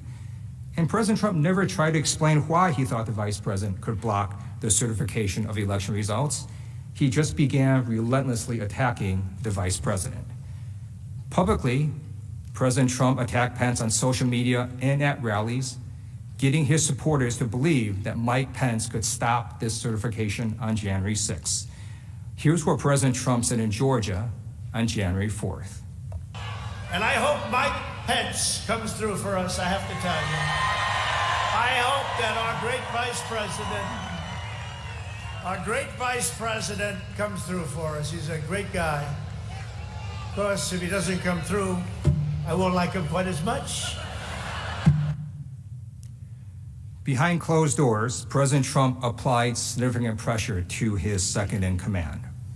Multiple reports confirmed that President Trump used his personal attorneys and other officials to pressure the vice president. Trump reportedly told almost anyone who called him to also call the vice president. According to reports, when Mike Pence was in the Oval Office, President Trump would call people to try to get them to convince the vice president to help him. And President Trump kept repeating the myth that Pence could stop the certification to his base to anger them, hoping to intimidate Mike Pence. On the morning of the rally on January 6th, President Trump tweeted, "All Mike Pence has to do is send them back to the states," and in all caps he wrote, "and we win. Do it, Mike. This is a time for extreme courage." President Trump later went on to attack Pence nearly a dozen times in his speech at the Save America March. Privately, in person, before Pence headed to oversee the joint session on January 6th, President Trump again threatened Pence. "You can either go down in history as a patriot," Mr. Trump told him, according to two people briefed on the conversation, "or you can go down in history as a pussy." As a veteran, I find it deeply dishonorable that our former president and commander-in-chief equated patriotism with violating the Constitution and overturning the election. You will see and hear the consequences of President Trump's repeated attacks on the vice president, the chance of traitor, and the chance of hanging Mike Pence. Thankfully, Vice President Pence stood his ground like our other brave officials stood their ground. He refused the president and fulfilled his duty on January 6th, even after the Capitol was attacked, even after he was personally targeted, even after his family was targeted. Vice President Pence stood strong and certified the election. Vice President Pence showed us what it means to be an American, what it means to show courage. He put his country, his oath, his values, and his morals above the will of one man. The president had tried everything in his power to seize everything in his attempt to seize power from the rightful victor of the election. President Trump's extraordinary actions grew increasingly more desperate. You saw him go from pursuing claims in the courts to threatening state and local election officials, to then attacking members of Congress and the Senate, to compromising our Justice Department, and then to attacking the Republican vice president. These brave public servants were being pressured by our commander-in-chief to overturn the results. Some of them and their families got death threats. Thankfully, at every turn, our democratic processes prevailed and the rule of law prevailed. It was only because all of these people stayed strong and refused President Trump that our republic held fast and the will of the electorate was seen through. And at this point, President Donald J. Trump ran out of nonviolent options to maintain power. I began today by raising the question of how we got here. What you saw was a man so desperate to cling to power that he tried everything he could to keep it. And when he ran out of nonviolent measures, he turned to the violent mob that attacked your Senate chamber on January 6th. As you cast your vote after this trial, I hope each of you will think of the bravery of all these people who said no to President Trump because they knew that this was not right, that this was not America.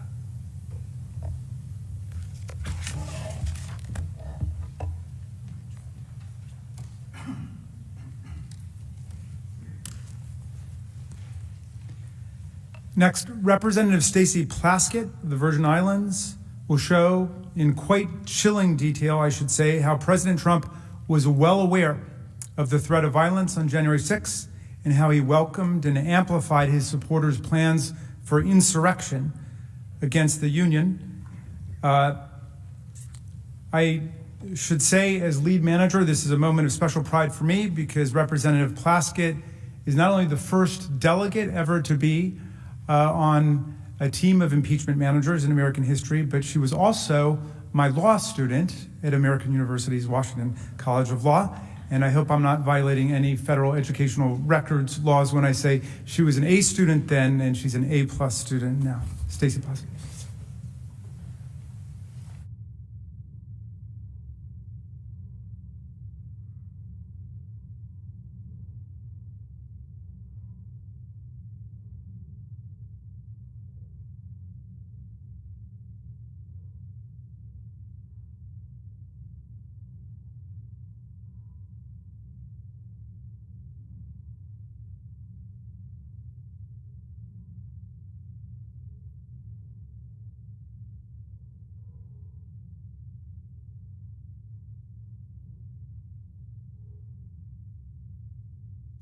Thank you so much. Height. Mr. President, distinguished senators, I'm Stacey Plaskett, and I represent the people of the Virgin Islands of the United States. Over this past weekend, my 11-year-old daughter, I overheard her telling one of my sons, "Mommy doesn't seem really nervous about the impeachment trial." To which that son, sounding like an older brother, said, "Talia, you'll learn that most of the time, Mommy really seems to have it under control." Now, we know as parents, that's not always the case. But I've learned throughout my life that preparation and truth can carry you far, can allow you to speak truth to power. I've learned that as a young Black girl growing up in the projects in Brooklyn, housing community on St. Croix, sent to the most unlikeliest of settings, and now as an adult woman representing an island territory speaking to the US Senate. And because of truth, I am confident today speaking before you, because truth and facts are overwhelming that our president, the President of the United States incited a mob to storm the Capitol to attempt to stop the certification of a presidential election. My fellow managers have shown and will continue to show clear evidence that President Trump incited a violent mob to storm our Capitol when he ran out of nonviolent means to stop the election. Once assembled, that mob, at the president's direction, erupted into the bloodiest attack on this Capitol since 1814. Some of you have said there's no way the president could have known how violent the mob would be. That is false, because the violence, it was foreseeable. I want to show you why this violence was foreseeable and why Donald Trump was different than any other politician just telling their fighters, their supporters, to fight for something.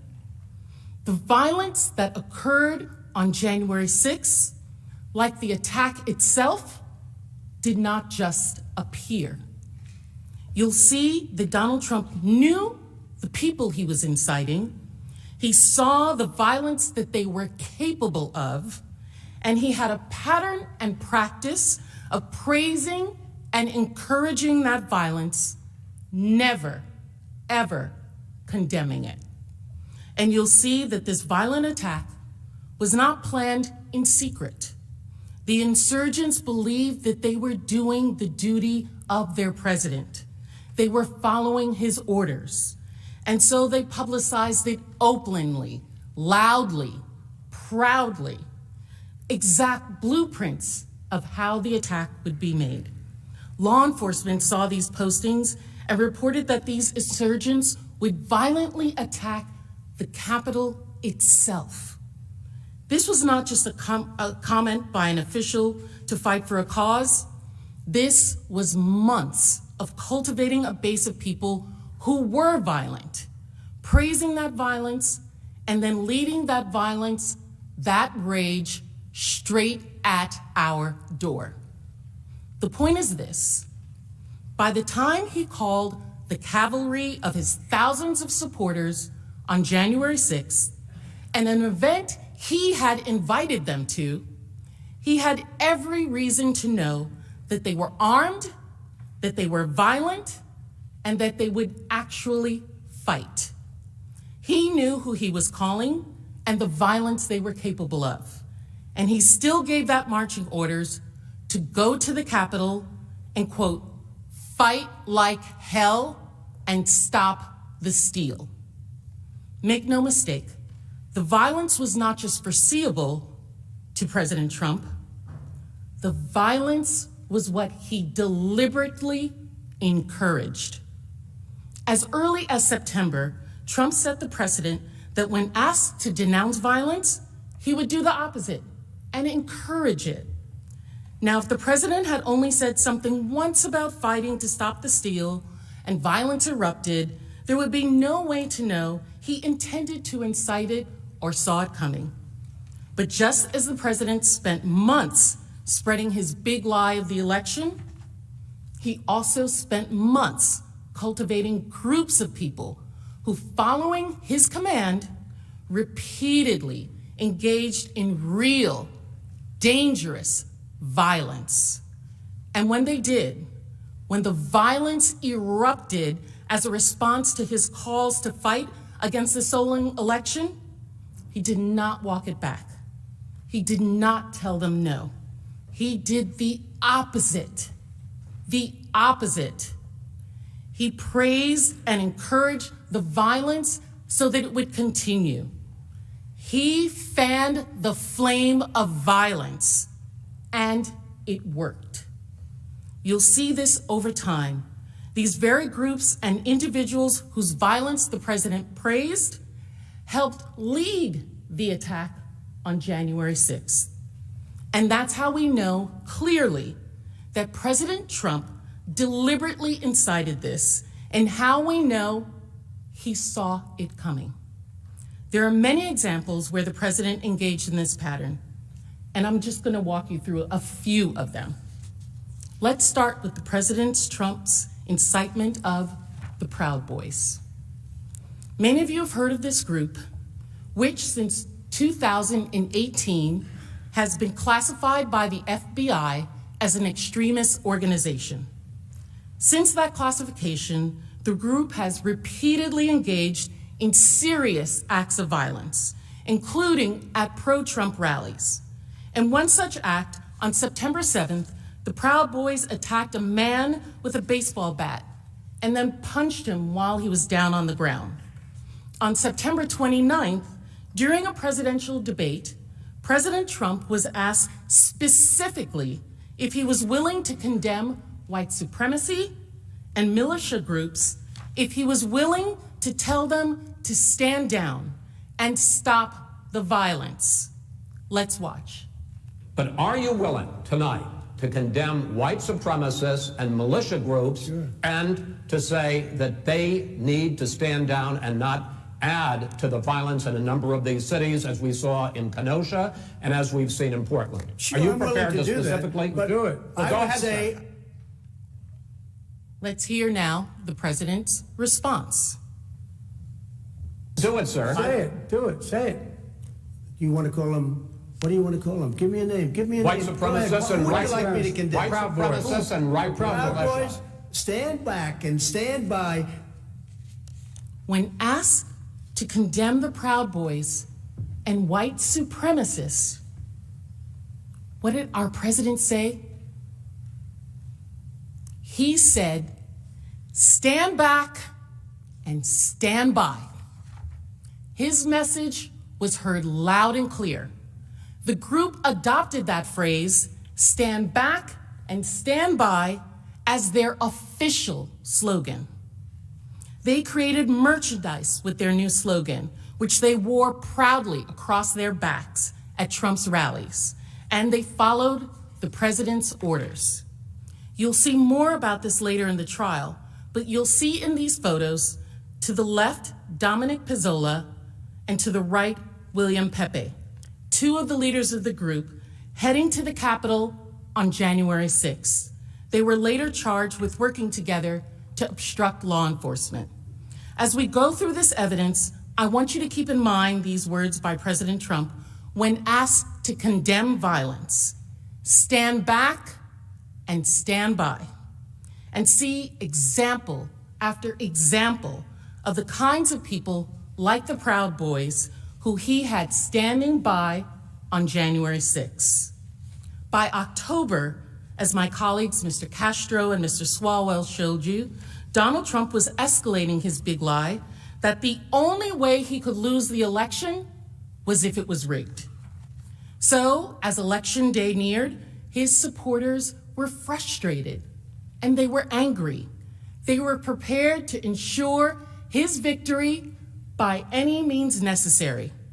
One of these violent acts was on October 30th, sometime after 12:30 p.m.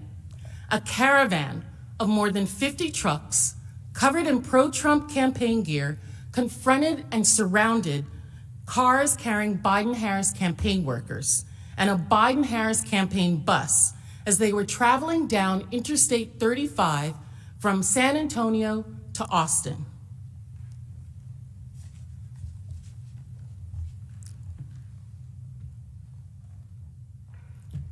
According to witnesses, this caravan repeatedly tried to force the bus you saw and you see in that video to slow down in the middle of the highway and then to run it off the road. What that video you just saw does not show is that the bus that they tried to run off the road was filled with young campaign staff, volunteers, supporters, surrogates, people. As the Trump supporters closed in on the bus, a large black pickup truck adorned with Trump flags suddenly and intentionally swerved and crashed into a car driven by a Biden-Harris volunteer. News of the event went viral on social media. The President of the United States, in a campaign, saw his own supporters trying to run a bus carrying his opponent's campaign workers off the highway to physically intimidate people in this country campaigning. Here was his response the next day. 3, 2, 1, go! Welcome to the Red Kingdom. Yeah. Red Kingdom. Welcome to the Red Kingdom. Yeah. Red Kingdom. Welcome to the place where we run it. The President of the United States tweeted a video of his supporters trying to drive a bus off the road. You'll recall in that first video that I showed you, there was no sound.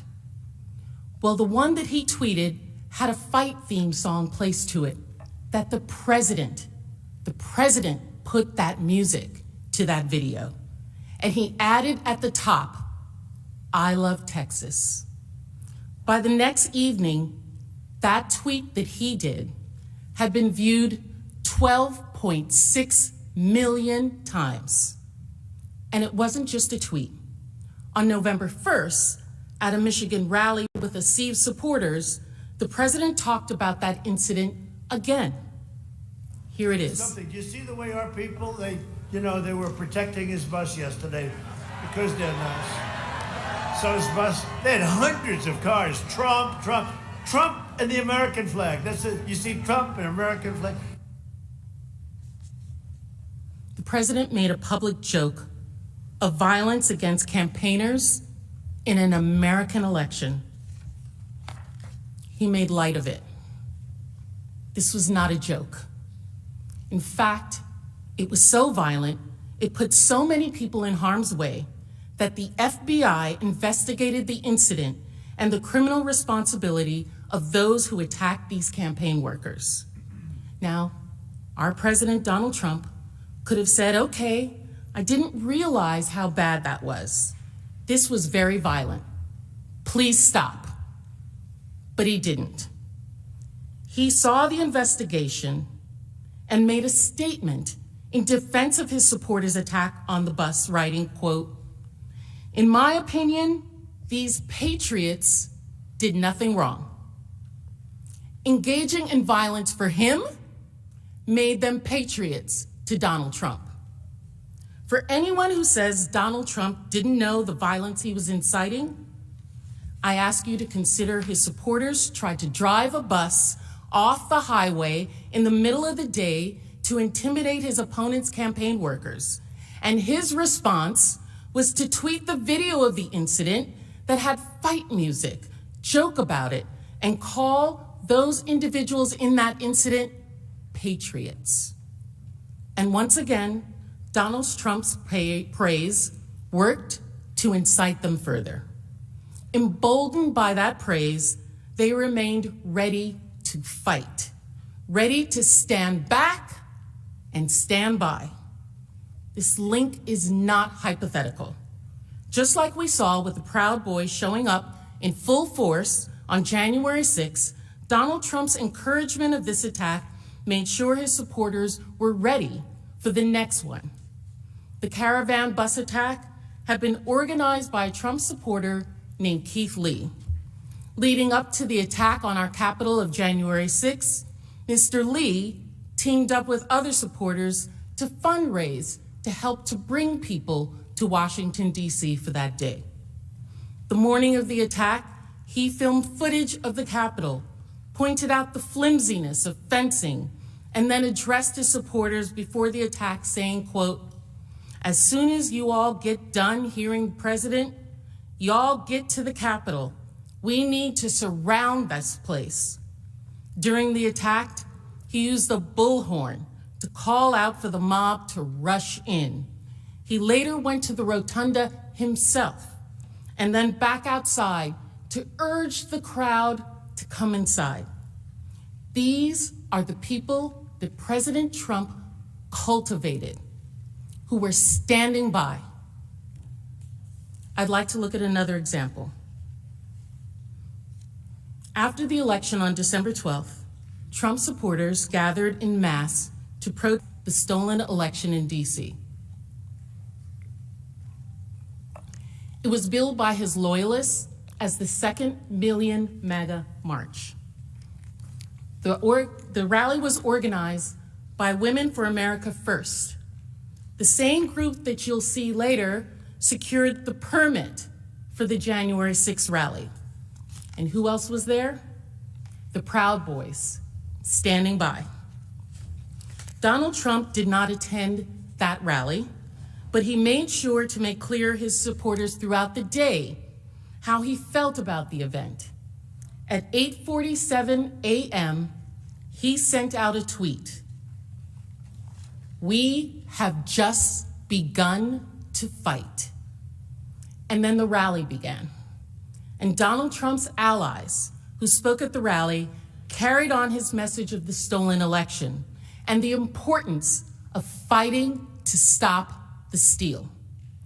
Here's Nicholas Fuentes, a commentator who had organized a Stop the Steal rally in Michigan with Trump supporters. In the first Million MAGA March, we promised that if the GOP would not do everything in their power to keep Trump in office, then we would destroy the GOP. And as we gather here in Washington, D.C. for a second Million MAGA March, we're done making promises. It has to happen now. We are going to destroy the GOP.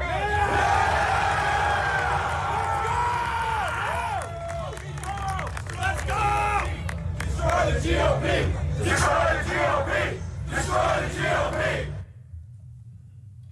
Those words, that was Trump's message. Destroy anyone who won't listen, who won't help them take the election for Trump. And as you will see, this was just the preview for Fuentes, who, like the Proud Boys and the Trump Caravan organizers, would later heed the president's call and come to Washington and be there on January 6th. Later in the rally, a former Trump campaign spokeswoman, Katrina Pearson, also spoke. During her speech, she stated, quote, "This isn't over. This is just beginning," referring to the fight to stop the steal. And then she added, "We knew both Republican and Democrats were against we the people. We are the cavalry. No one's coming for us." It's clear that Trump and some of his supporters saw this as war, a fight against anyone who was unwilling to do whatever it took to keep Donald Trump in power. We are the cavalry. And President Trump continued to reinforce his support of these messages throughout the day. At 1:48 p.m., after both speeches, he retweeted his deputy chief of staff's tweet showing his crowd that he had flown over on Marine One, and he tweeted, quote, "Thank you, patriots."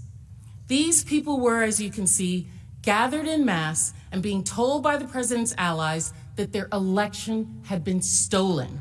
And they were told they were the cavalry. No one else could do it. And after hearing these speeches and seeing the president's support, this is what Donald Trump's cavalry was capable of.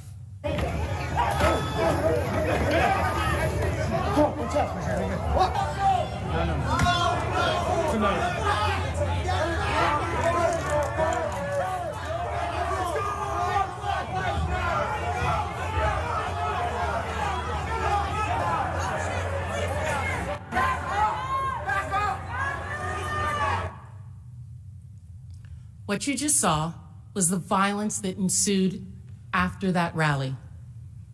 The Proud Boys, after that rally, engaged in serious acts of violence in downtown DC. Some Trump supporters and self-identified Proud Boys vandalized churches after that rally. If we look at these events, it's clear how we got here. Because what did the president do after that? He turned right around, and a little over a week later, he began coordinating the January 6th Save America rally with the same people who had planned the 2nd Million MAGA March. You'll recall that the Women for America First had organized that 2nd Million MAGA March. They had originally planned rallies for January 22nd and January 23rd, after the inauguration. But Donald Trump had other plans. On December 19th, President Trump tweeted his save the date for January 6th. He told his supporters to come to DC for a big protest, the day billing it as wild. Just days later, Women for America First amended their permit to hold their rally on January 6th, pursuant to the president's save the date, instead of after the inauguration. This was deliberate.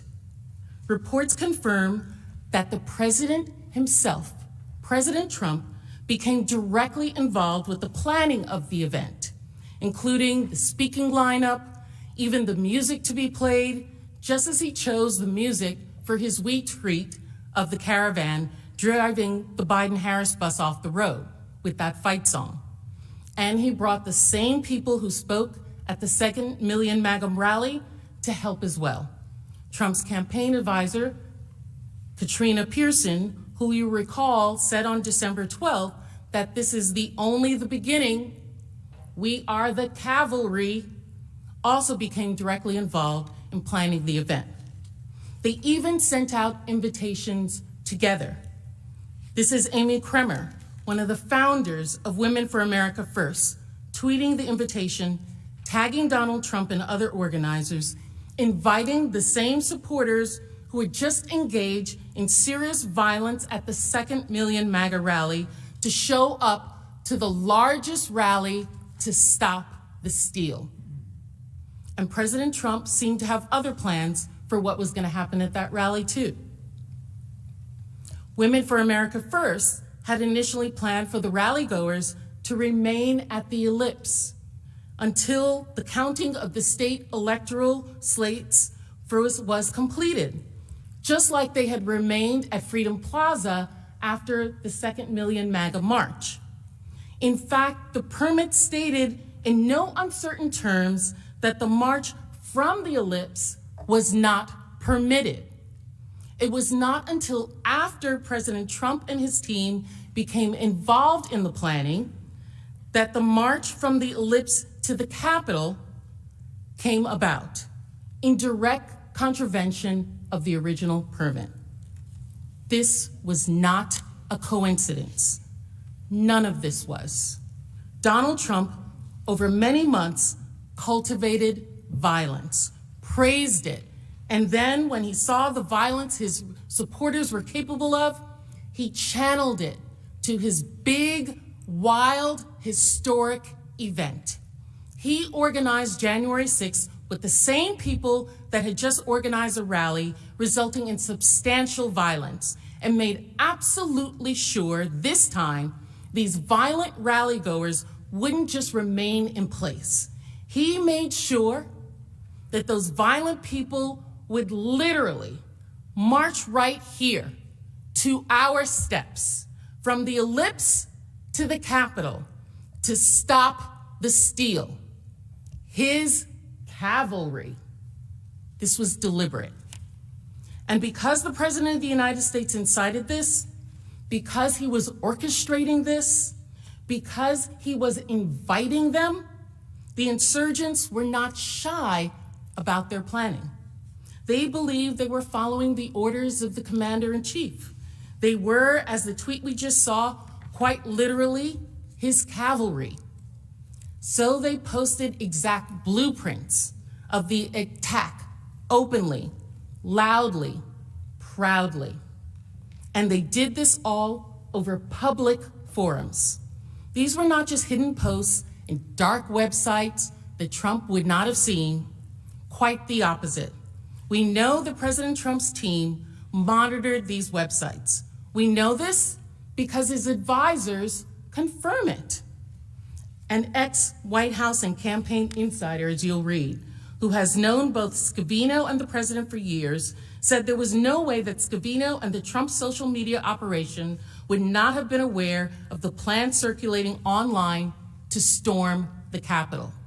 Because, and I quote, "The Trump operation closely monitored the web's darkest corners, ranging from mainstream sites such as Twitter, Facebook, and Reddit, to fringe message boards like 4chan and XChan, now called XCon, to the Donald.win, an offshoot of a banned Reddit community dedicated to rabidly supporting all things Trump. They actively monitored the exact sites, like the Donald.win, on which these insurrectionists wrote their posts." And so what would Trump and his team have seen when they were monitoring these white sites? What would his supporters have said? They would have seen a clear roadmap of exactly what happened. This is an example of a post that was captured from one of the sites dedicated to Donald Trump that we just talked about, shortly before the site was taken down. And the meme reads, quote, "The Capitol is our goal. Everything else is a distraction. Every corrupt member of Congress locked in one room and surrounded by real Americans is an opportunity that will never present itself again." Let that sink in. Think about that. The exact thing that happened on January 6th, that was their goal. And they said it out loud on sites that the Trump administration was actively monitoring. A third-party site captured a post on the Donald.win where one user posted, quote, "This cannot simply be a protest. It has to be the establishment of the MAGA militia with the command offices set up, with all further militia tactical missions spreading from there." Another user said in response, quote, "We will have to achieve an actual tactical victory, like storming and occupying the Capitol, to have the intended effect." That's what they understood Donald Trump to want. There it is in black and white. And they explained why they felt justified in this. Another poster on the forum, the Donald.win, wrote on January 4th, quote, "If Congress illegally certifies Biden, Trump would have absolutely no choice but to demand us to storm Congress and kill/beat them up. Donald Trump will have no choice." That was what he made them believe, to the point his supporters felt justified even in carrying weapons and storming our Capitol. This was in post after post. Here's another. When discussing how to carry guns into DC, one noted, quote, "Yes, it's illegal, but this is war, and we are clearly in a post-legal phase of our society." What? They treated it as a war, and they meant it. The morning of the attack, under the thread, "Today I told my kids goodbye," one poster wrote, "Today I had the very difficult conversation with my children that Daddy might not come home from DC." Within a matter of hours, that post amassed 4,000 likes. President Trump had truly made them believe that their election had been stolen and that it was their patriotic duty to fight to steal it back. Patriotic, a term he gave those who used violence for him, and they were willing to say goodbye to their children for this fight. And their supporters didn't just rely on entering the Capitol with guns haphazardly. They had maps of this building. They talked through which tunnels to use and how to get to the Senate chamber. Some posted specific floor plans, layouts of the Capitol, alongside hopes of overwhelming law enforcement to, quote, "find the tunnels, arrest the worst traitors." Posters also fixated on what they saw as their ability to easily overwhelm the Capitol Police, as, quote, there are only around 2,000 of them. And again, they urge, quote, the Capitol is our goal. Everything else is a distraction. There were hundreds of these posts, hundreds, monitored by the Trump administration. And these posts, they were chillingly accurate, right down to communication devices. A new affidavit filed by the FBI described preparations by the right-wing group, the Proud Boys, to storm the Capitol, including using earpieces and walkie-talkies to direct movements throughout the building. This happened. That's the level of planning in advance that occurred. They had earpieces. On the slide, you'll see Proud Boy member Dominic Pizzola has an earpiece in his right ear, consistent with the affidavit. And in addition to these detailed posts, they made clear why they thought they should do this, why they thought they could do this. It wasn't just that they were doing it following the president's orders. They thought he would help them. A third-party site captured a post on the Donald.win again, the site monitored by Trump's team, and he wrote, quote, he, meaning Donald Trump in this instance, can order the Nat Guard to stand down if needed. Unfortunately, he has no control over the Capitol Police, but there are only around 2,000 of them, and a lot are useless fat asses or girls. It's all right there. The overall goal, maps of the Capitol, the weapons, communication devices. They even said publicly, openly, proudly, that President Trump will help them to commandeer the National Guard, so all they have to do is overwhelm the 2,000 Capitol Police officers. This was reported in the NBC News and the Washington Post with headlines like, violent threats ripple through far-right internet forums ahead of protests. Pro-Trump forums erupt with violent threats ahead of Wednesday's rally against the 2020 election. Fox News also reported. I'm back, everybody. This is really interesting stuff. Congresswoman's doing an excellent job here. Even quoting a Proud Boy member who said they would, quote, incognito and spread across downtown DC in smaller numbers. City officials, seeing these same warnings, also publicly warned about the violence and unlawful weapons at the event. DC Mayor Muriel Bowser cautioned residents of the District of Columbia to avoid the downtown area while the rally attendees were in town. Federal law enforcement warned of these threats also. On January 3rd, a Capitol Police intelligence report warned of a violent scenario in which Congress itself could be the target of the angry supporters of President Trump on January 6th. According to that report, obtained by the Washington Post, supporters of the current president see January 6, 2021, as the last opportunity to overturn the results of the presidential election. This sense of desperation and disappointment may lead to more incentive to become violent.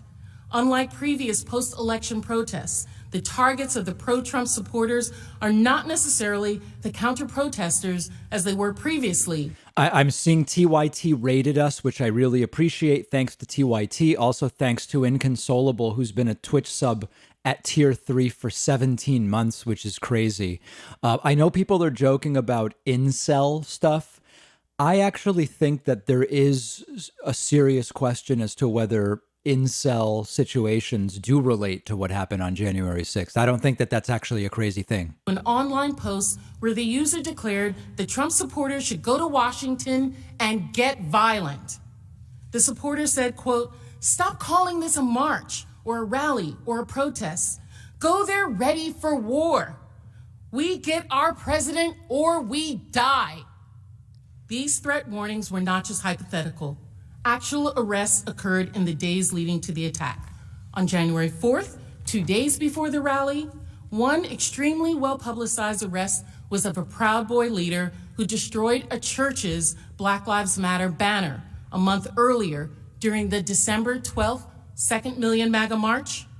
Report emphasized that when he was arrested, he was carrying high-capacity firearm magazines, which he claimed were meant to be supplied to another rally attendee for January 6th.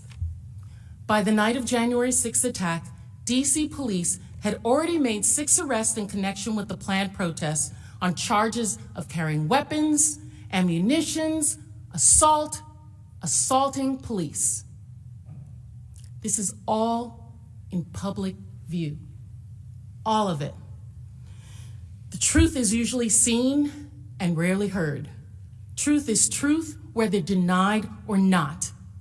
And the truth is, President Trump had spent months calling his supporters to a march on a specific day, at a specific time, in specific places to stop the certification. And leading up to the event, there were hundreds of posts online showing that his supporters took this as a call to arms to attack the Capitol. There were detailed posts of plans to attack online. Law enforcement warned that these posts were real threats and even made arrests days leading up to the attack. And yet, in the face of all this, these credible warnings of serious, dangerous threats to our Capitol, when those thousands of people were standing in front of President Trump, ready to take orders and attack, this is what he said: "We're going to the Capitol, and we fight. We fight like hell. And if you don't fight like hell, you're not going to have a country anymore." And that's why this is different. And that's why he must be convicted and disqualified.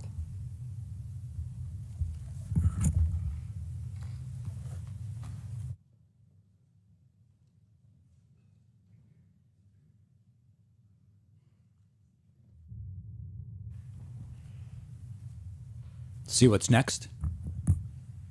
Representative Dean will now return to the events of January 6th itself. She will demonstrate President Trump's repeated incitement of the crowd that morning as he directed them to the Capitol in his last-ditch effort to retain his hold on power. Really crafting a coherent narrative, not talking about vinyl records or the political preferences of their parents. I mean, they're really staying on the subject matter, which is a very low bar, I understand, but if you watched yesterday, you'd understand why it's so relevant.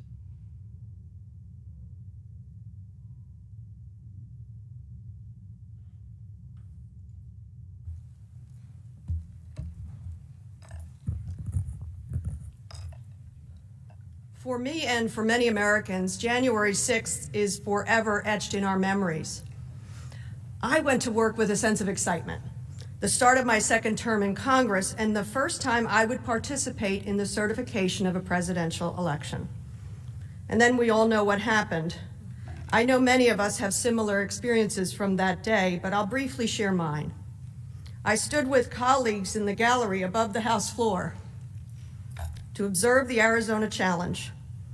Moments later, police radios reported a breach of the Capitol grounds. Someone shouted up to us, "Duck, then lie down, then ready your gas masks." Shortly after, there was a terrifying banging on the chamber doors. I will never forget that sound. Shouts and panicked calls to my husband and to my sons, instructions to flee, and then the constant whirring of the gas masks filtering the air. The chamber of the United States House of Representatives turned to chaos. For Donald Trump, it was a very different day. Earlier, I showed you Donald Trump's desperate attempts to maintain power, ignoring adverse court rulings, attacking elected officials, pressuring his Justice Department, even attacking his own vice president. You saw a man who refused to lose, who was desperate to retain power by any means necessary. You saw a man willing to attack anyone and everyone who got in his way. And you saw a man who thought he could play by different rules.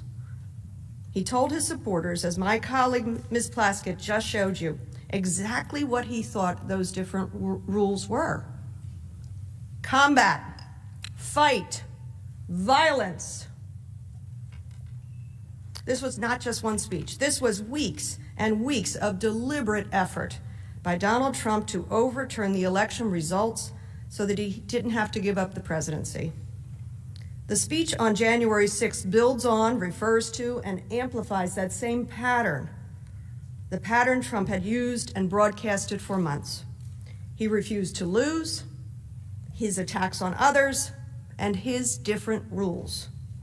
The only thing different about his speech on January 6th from all these other times that we went through was that he was no longer telling his base just that they had to fight to stop the steal. He was finally telling them, now is the time to do it. Here's the place, and here's how. For weeks, he urged his supporters to show up at a specific time and place, and when they got there, he told them exactly what he wanted. Let's start with his desperation. You saw how much planning went into January the 6th, and when the day arrived, Donald Trump's desperation was in full force. Between the time he woke up on January the 5th and the start of the Save America March, that next day, he had tweeted 34 times. When Donald Trump wants to get his message across, he is not shy, as you all know. These tweets were relentless. And these tweets all centered on his singular focus, his drumbeat to motivate, anger, and incite his supporters.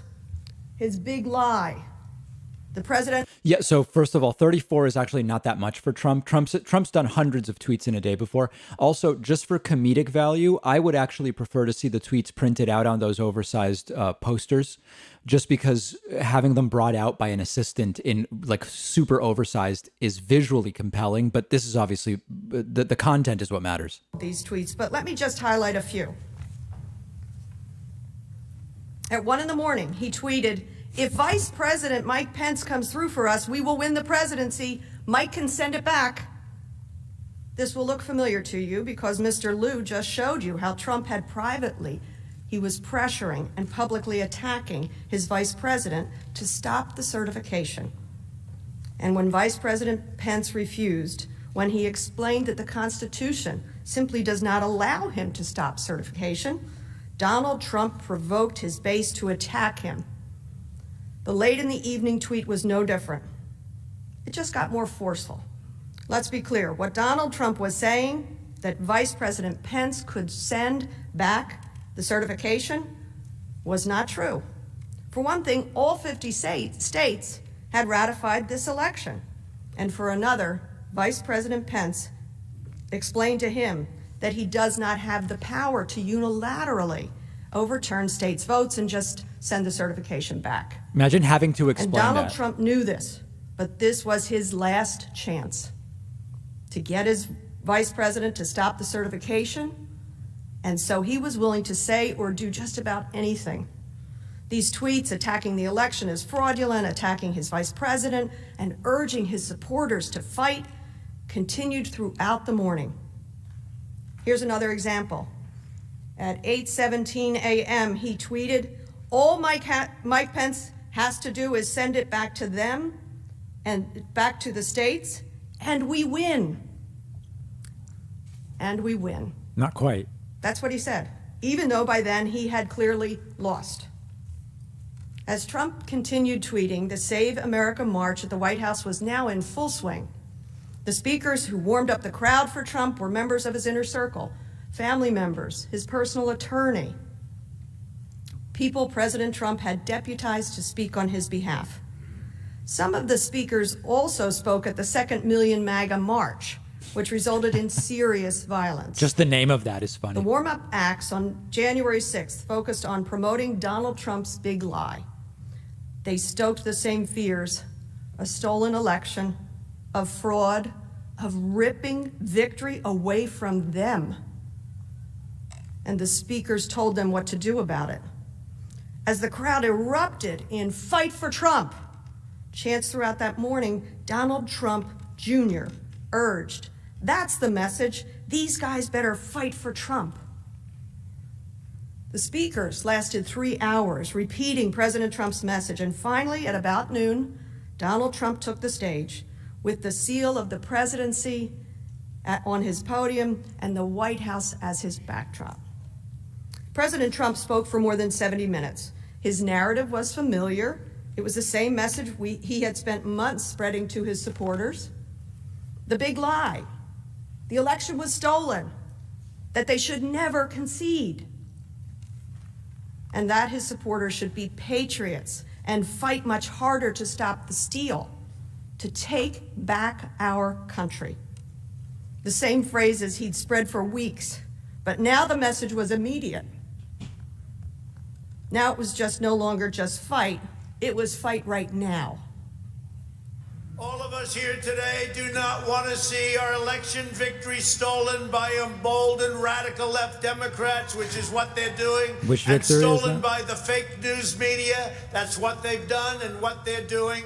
We will never give up. We will never concede. It doesn't happen. You Calming don't concede words. when there's theft involved. Reducing the temperature. Our country has had enough. We will not take it anymore, and that's what this is all about. And to use a favorite term that all of you people really came up with, we will stop the steal. That set the tone. Our country has had enough and we will not take it anymore. He told them and us right at the beginning that the only way to take back the country was to fight. Right. Let's look at what he said next. And Rudy, you did a great job. He's That's got funny. guts. You know what? He's got guts. Unlike a lot of people in the Republican Party, he's got guts. He fights. Ms. Plaskett showed you example after example of Donald Trump, when confronted with violence, praising it. We saw him instruct the Proud Boys, a violent extremist group, to stand back and stand by. Stand back and stand That by. group was there on January the 6th. We saw him praise a caravan of his supporters after they tried to drive a bus belonging to the Biden campaign off the road. He loved it. The organizer of that attack was there on January the 6th. Called it the hot new thing. And we saw him team up with the organizers of the violent Second MAGA Million March to plan his rally on January the 6th. And what does he do at that rally? He tells Giuliani he's doing a great job addressing the crowd, saying he has guts to call for fighting. And to be clear, this is what he was praising. She should play the clip of Rudy. Oh, here it is. Let's have trial by combat. There it is. Trial by combat. Donald Trump praised Rudy, said he did a good job, had guts for telling the crowd. Rudy reportedly dropped 3 silent bombs during that statement, too. Next, more attacks. All Vice President Pence has to do is send it back to the states to recertify. And we become president, and you are the happiest people. This attack, like the tweets he sent that morning, had a purpose, convincing his supporters that the future of our country, of our democracy, hinged on whether Vice President Pence would overturn the election, something he knew Pence could not and would not do. He called out Vice President Pence 9 times that day, and each time he got more forceful. Here's what he said at 12:15. And we're going to have to fight much harder. And Mike Pence is going to have to come through for us. And if he doesn't, that will be a sad day for our country. Right. Because you're sworn to uphold our Constitution.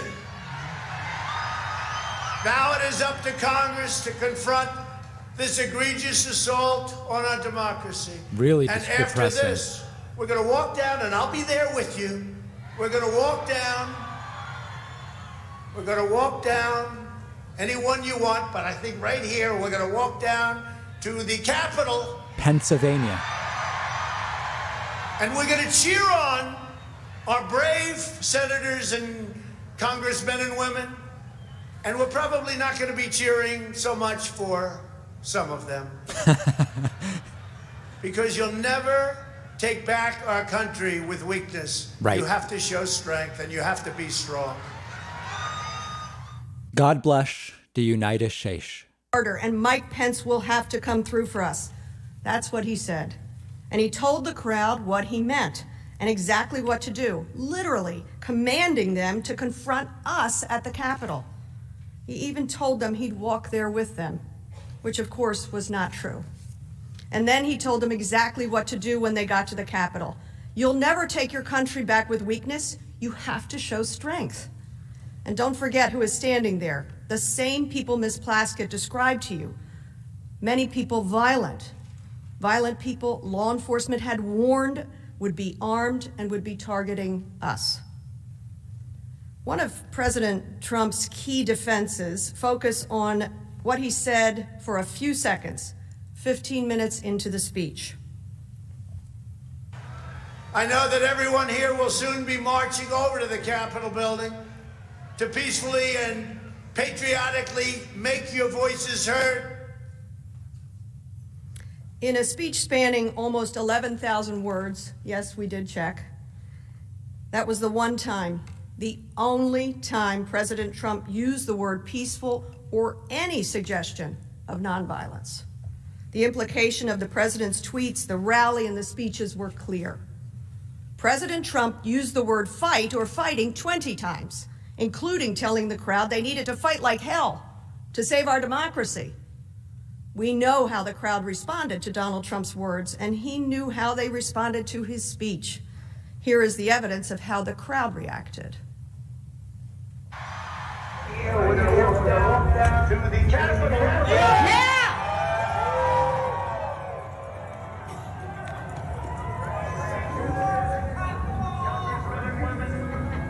We're probably not going to be cheering so much for some of them. You'll never take back our country with weakness. You have to show strength. Yes. Invade the Capitol building. Imagine going to a Trump event and being this far away, by the way. How depressing is that? Like, how bad is your life gone that you're willing to stand this far away and be happy about it? Yes. Peacefully and patriotically make your voices heard. Storm the Capitol. Invade the Capitol. Fight, fight, fight, fight. Take the Capitol right now. These were the words of the crowd. Trump was telling them to fight, and he would keep telling them to fight throughout the rest of his speech. These are not only words of aggression, they are words of insurrection. And if you have any doubt, listen to what he says next. Today we see a very important event, though, because right over there, right there, we see the event going to take place. And I'm going to be watching because history is going to be made. We're going to see whether or not we have great and courageous leaders or whether or not we have leaders that should be ashamed of themselves. Throughout history, throughout eternity, they'll be ashamed. And you know what? If they do the wrong thing, we should never, ever forget that they did. Never forget. Wow. We should never, ever forget. The commander-in-chief points to Congress and tells those assembled, I'm going to be watching. History is going to be made. This was clearly not just some rally or march or protest. This was about Donald Trump trying to steal the election for himself, claiming that the election was fraudulent, illegitimate, so that his supporters would fight to take it back. In fact, after stoking the crowd's anger for nearly 40 minutes, after repeating false election conspiracy after false election conspiracy, he said this in no uncertain terms. You will have an illegitimate president. That's what you'll have. Any outcome besides him keeping the presidency would be illegitimate. This was building on the big lie of a rigged and stolen election. And here's what he said a little later in the speech. When you catch somebody in a fraud, you're allowed to go by very different rules. Really? So I hope Mike has the courage to do what he has to do. Wow.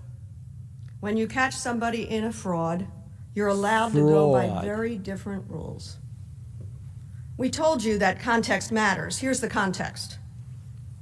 This was not just one reference or a message to supporters by a politician to fight for a cause. He'd assembled thousands of violent people, people he knew were capable of violence, people he had. I know that it's different, but when I hear a fraud, I think of, I will have a marijuana, please. Lit the fuse and sent an angry mob to fight the perceived enemy, his own vice president and the members of Congress, as we certified an election. But I said, something's wrong here. Something's really wrong. Can't have happened. And we fight. We fight like hell. And if you don't fight like hell, you're not going to have a country anymore. Our exciting adventures and boldest endeavors have not yet begun. My fellow Americans, for our movement, for our children, and for our beloved country. And I say this, despite all that's happened, the best is yet to come. So we're going to walk down Pennsylvania Avenue. I love Pennsylvania Avenue. And we're going to the Capitol, and we're going to try and give. The Democrats are hopeless. They're never voting for anything. Right. Not even one vote. But we're going to try and give our Republicans, the weak ones, because the strong ones don't need any of our help. We're going to try and give them the kind of pride and boldness that they need to take back our country. So let's walk down Pennsylvania Avenue. I want to thank you all. God bless you, and God bless America. Thank you all for being here. This is incredible. Thank you very much. Fight for Trump! Fight for Trump! Fight for Trump! Fight for Trump! Fight for Trump! What are we here for? Trump! What are we here for? Trump! Fight for Trump!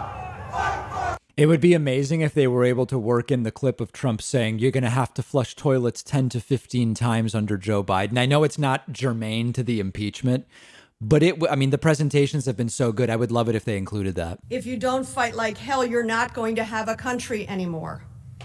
And there was only one fight left, and it was a mile up the road. Donald Trump, the President of the United States, ordered the crowd to march on Congress, and so the crowd marched. This is incredible, you heard him say. That's how President Trump ended his speech. I'd like to close with a very brief timeline of what was happening in parallel alongside the president as he... She's not going to list her favorite Beatles albums? A little after noon, President Trump began his speech with a fiery refusal to concede. He commanded the crowd to fight and march down Pennsylvania Avenue. And around 12:20, some rally goers, some attendees, began marching. By 12:30, as President Trump continued to incite his supporters, large segments of the rally crowd had amassed at the Capitol. At 12:53, as the president's speech was playing on cell phone broadcasts, the outermost barricade of the northwest side of the Capitol was breached. And Capitol Police were forced back to the steps of the Capitol. At 1:10, the president ended his speech with a final call to fight and a final order to march to the Capitol. At 1:45, the president's followers surged past Capitol Police, shouting, "This is a revolution!" Just after 2:10, an hour after President Trump ended his speech, the insurrectionist mob overwhelmed Capitol security and made it inside the halls of Congress. Because the truth is, this attack never would have happened but for Donald Trump. And so they came, draped in Trump's flag, and used our flag, the American flag, to batter and to bludgeon. And at 2:30, I heard that terrifying banging on House chamber doors. For the first time in more than 200 years, the seat of our government was ransacked on our watch.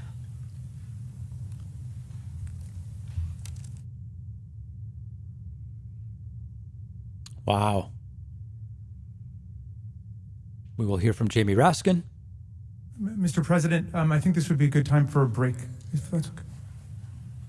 I ask unanimous consent, we recess till 4 p.m. Objection, hearing none, we're recessed. 4 p.m. 4 o'clock. 4 o'clock. All right, we will have a 16-minute break and a lot to catch up on here. I mean, listen, there's two separate questions here. One is about the quality of this presentation, and it's done extraordinarily well. The second one is whether any Republicans are actually listening to this and saying, maybe I should convict, or no, because it is not going to be a secret ballot. There's not going to be, there will not be 17 Republicans that are willing to publicly vote to convict. That's just not going to happen. And as a result of that, we may feel that this is a huge waste of time, unfortunately. Now, one thing that's being mentioned, although it's not, it is the responsibility for this to be done here.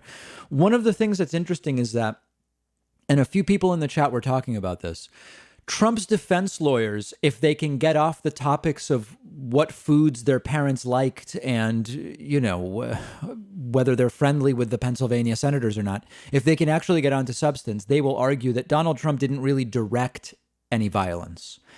Well, listen, it's called incitement.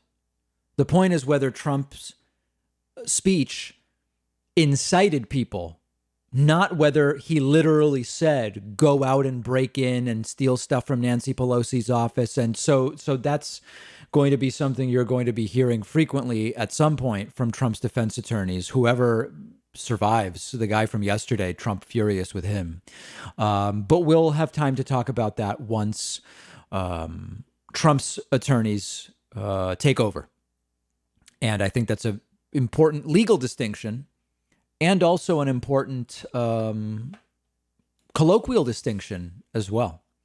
I want to say a huge thank you to people who have been supporting the stream. It's been a couple hours since I thanked anybody, so let me do that.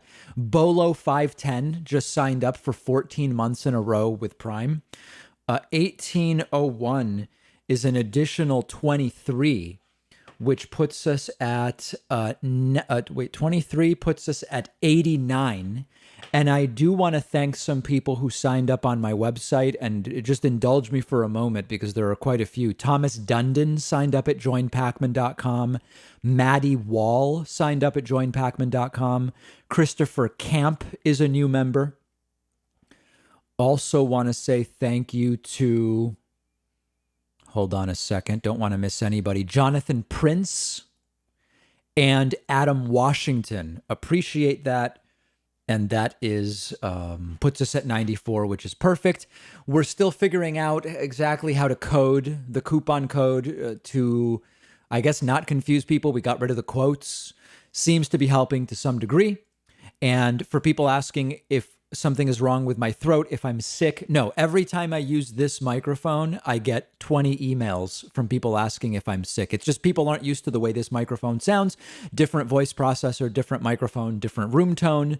That's all that is. That's all that's going on. Okay, so everybody relax. Let's get to a few super chats. Okay. Did I see how inaccurate the closed captions are? Yeah, they're not super accurate. I know, people keep. I turn them on, and some people say turn them off. I turn them off, and people say turn them on. We're leaving the closed captions on for the time being. All right.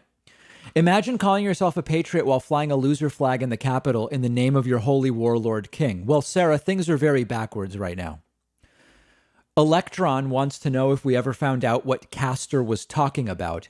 We didn't. By the way, I have some really funny clips. These are on today's podcast. I hope you guys are signed up to the free podcast, but I have some hilarious clips. Check this out.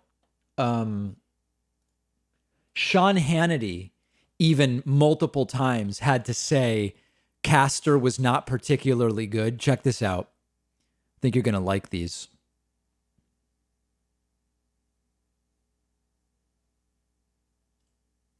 Bit of a weak start. I'm not. Oh, hold on. We want to get all of it. Let's make sure we have audio here and let's listen to it from the beginning. I thought it was a little bit of a weak start. I'm not being critical, just a little lackluster, meandering to me. The material about vinyl records was not, you didn't think that was relevant to the entire thing. And then when interviewing Trump's other lawyer, David Schoen, he brought it up again. This is so funny. Your arguments, I loved your passion. I thought it started a little meandering.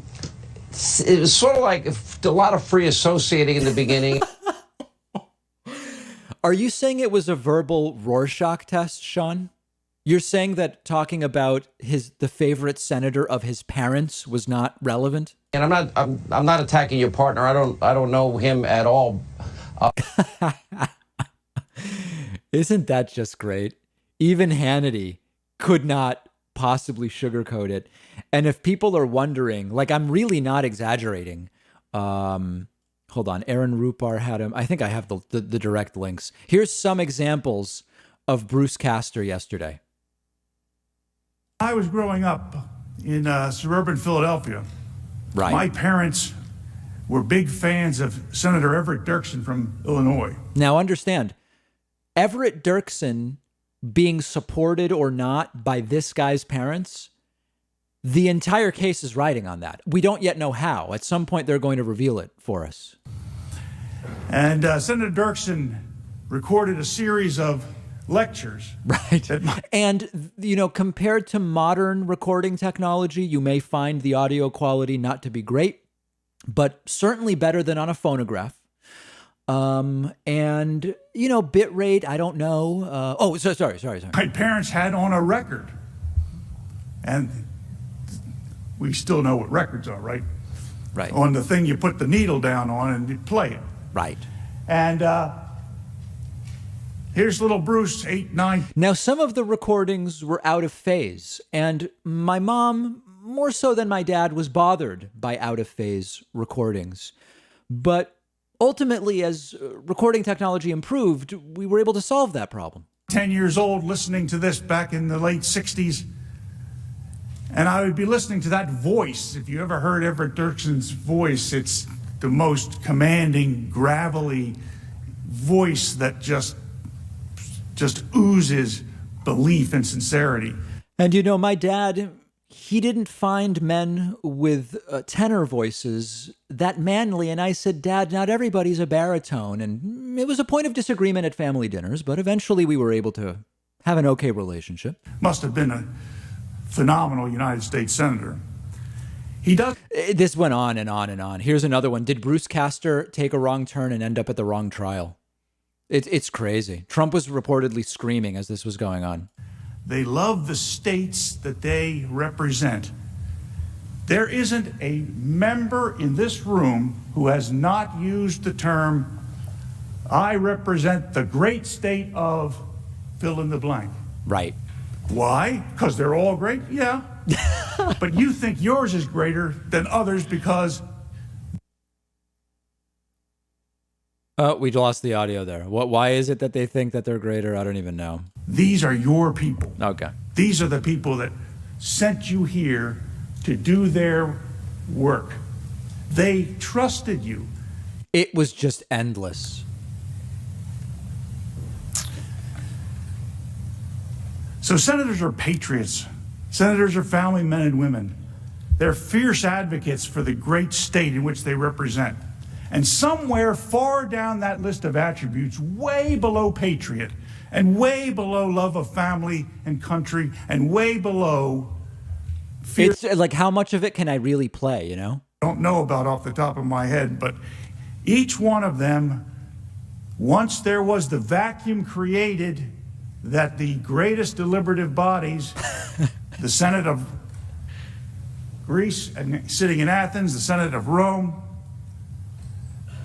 the moment that they devolved into such partisanship. What's funny is he thought he was doing DUI defense, but even as a DUI defense, this is still terrible. I was going to say it will, instead of floodgates, I was going to say originally it will release the whirlwind, which is a biblical reference. But I subsequently learned since I got here that that particular phrase has already been taken, so I figured I better change. This is a funny thing. He spent a lot of it listing things he was not going to say, like listing things he thought of saying but has opted out of saying. He listed a lot of that stuff. And this is just really funny. Bruce Castor making Rudy Giuliani look like Cicero. Very, very strange. Just really bizarre. And one other just really funny note. Apparently, initially, the plan was for David Schoen to go first and Bruce Castor to go second, and that because they were surprised that Democrats used footage of the riots, they switched. I don't even understand that explanation, but it's not like if you have them go second, it's any better. I mean, every detail is crazy. It doesn't make any sense. Okay, very good. So we've gotten that. We're in a brief break, scheduled to restart at 4 p.m. Eastern time. I want to say thanks to Tecolote and Fifi Boy for signing up via Twitch Prime. In fact, 4 people did, which puts us at 98.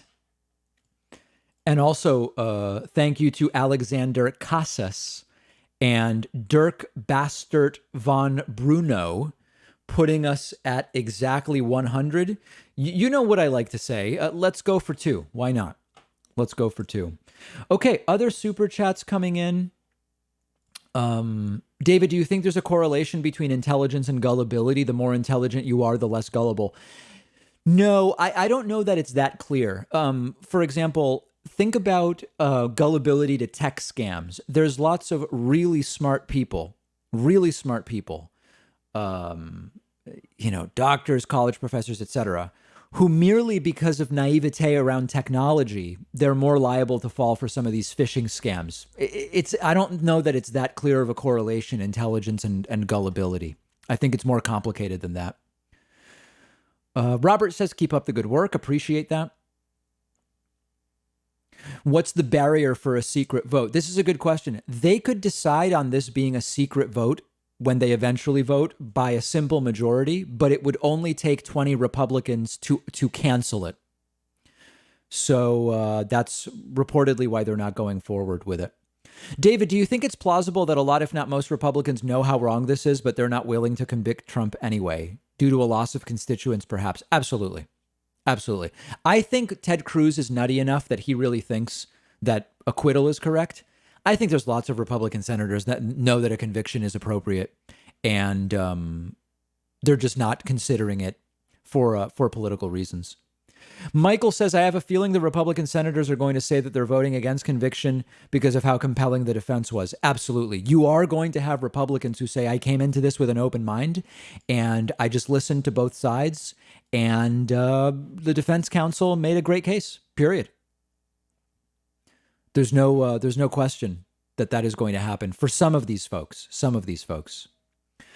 Okay, other super chats. Judd Westgate says, I sent your logic series to my Trumpist family members. Thanks for being a beacon of sanity and logic. Thank you. I'm not super optimistic that's going to change their mind. David, what's your favorite Springsteen record? I'm not knowledgeable enough about Springsteen's discography to be able to say. David, use an underlined or quoted code for colorblind folks. Yeah, that's an interesting idea. What else do we have here? All right, I think I'm caught up from the standpoint of super chats. You're not missing anything, guys. This video over here is earlier. That's Congressman Ted Lieu. That is from earlier. Live is on the left side of the screen, and the Senate chamber is in a brief recess. A brief recess, scheduled to go just 2 more minutes. Probably will go, a little bit longer than that would be my expectation.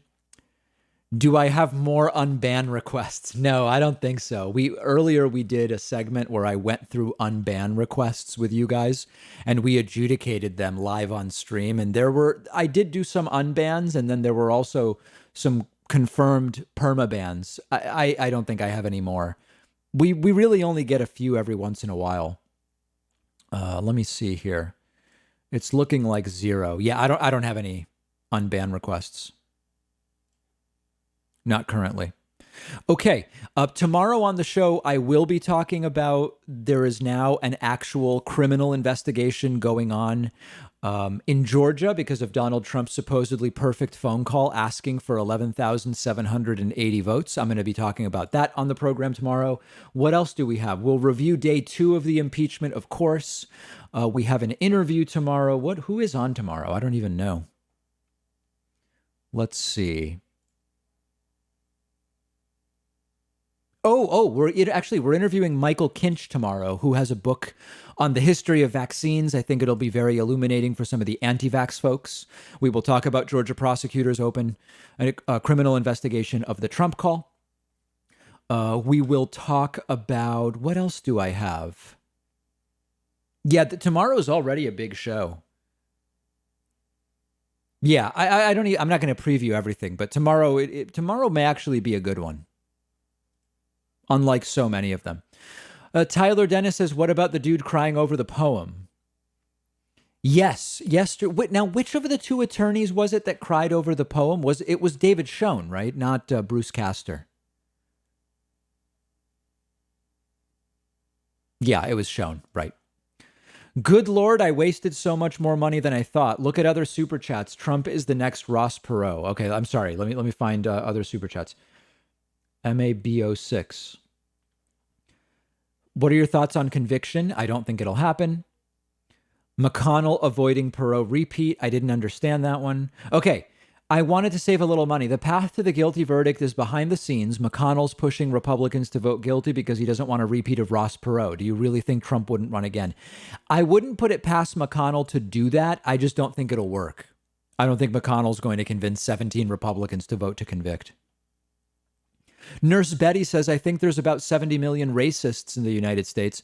Their hate is more powerful than truth or logic, and that's why they worship Trump. I don't know.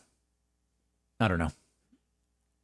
I mean, to say, I think a lot of people have preconceived notions based on race and many other categories. I can't say with certitude there are 70 million racists. Messages coming in via Twitch sub. Dollar Batteries says, thanks for all you do, David. Your show keeps me sane while at work. Appreciate that. Sari, You're Blue says, glad you're streaming, David. Your commentary keeps me calmer. Our friend Lars Barenroth from the Deeper Shades of House Twitch channel says, finally able to tune in for a live session.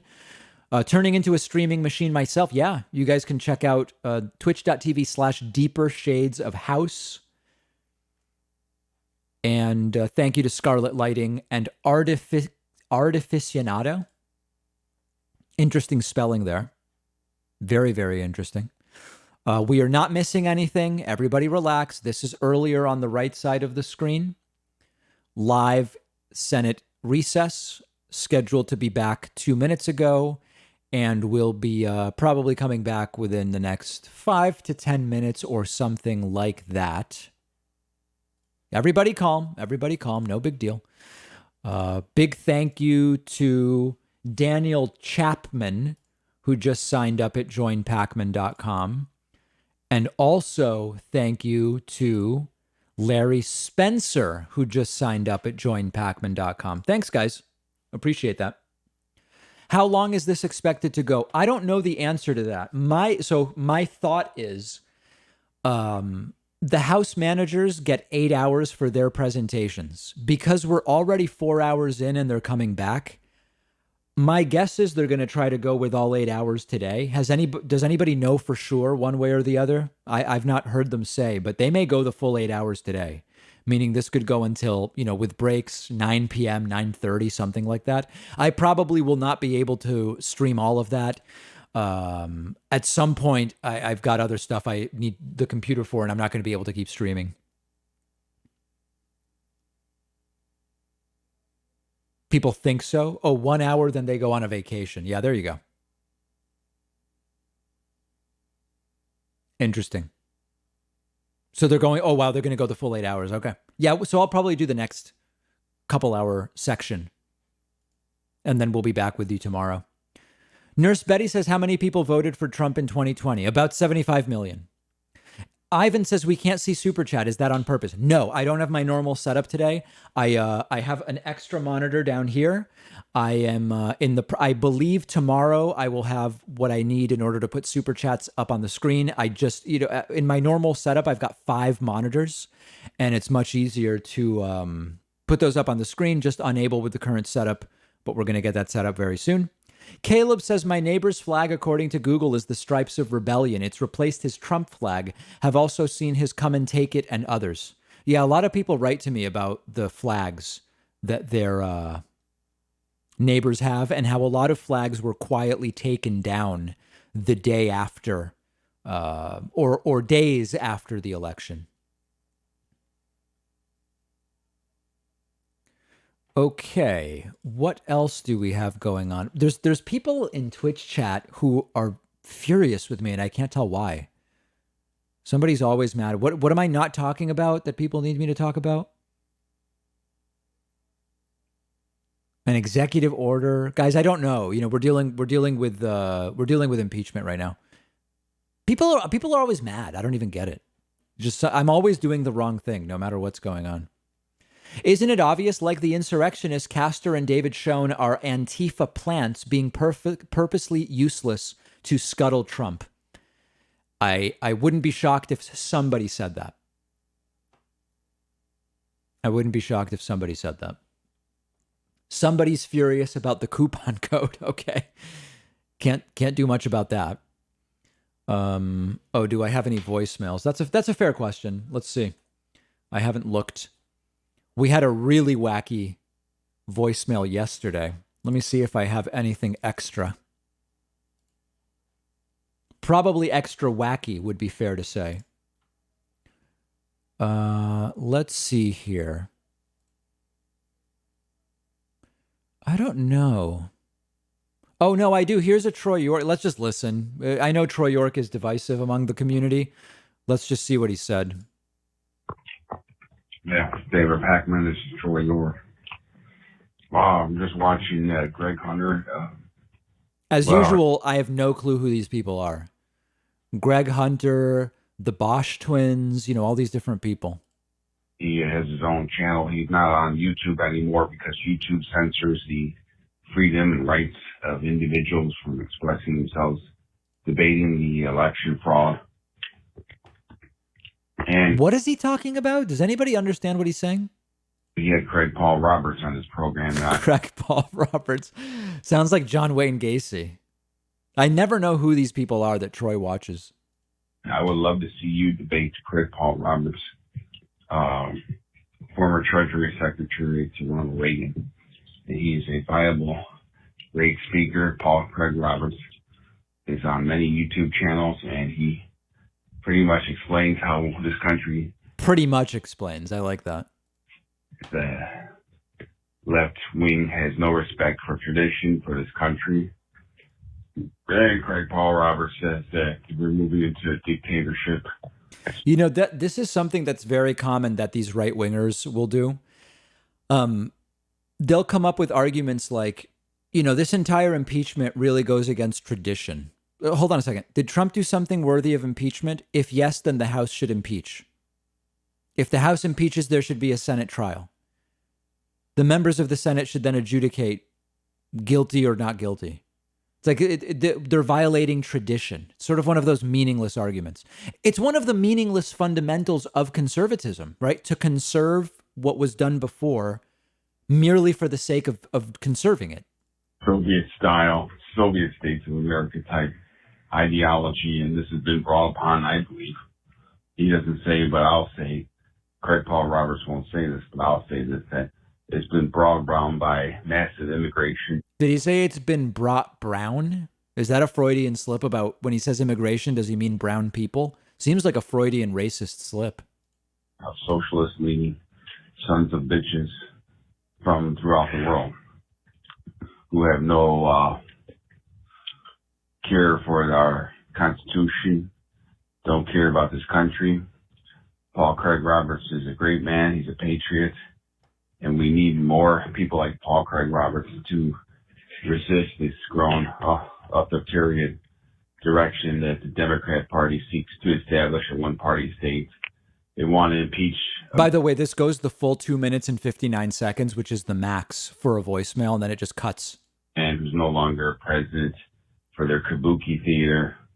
They go after anyone who's not of the established political wing, whether it's be from the left or the right, if it's Mitch McConnell or Mitt Romney or Chuck Schumer or Nancy Pelosi. But those people are set. They're not attacked. But anyone who goes against those two political established career politicians. All right. I don't know what he's talking about. The Senate's back, though, and I'll be back with you guys shortly.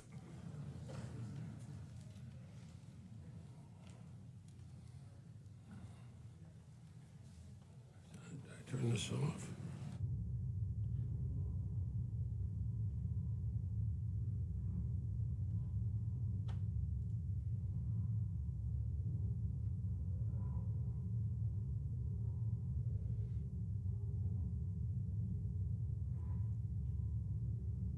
Resuming with the prosecution's case, just as a reminder, we're about 4 hours in today. They get 8 hours.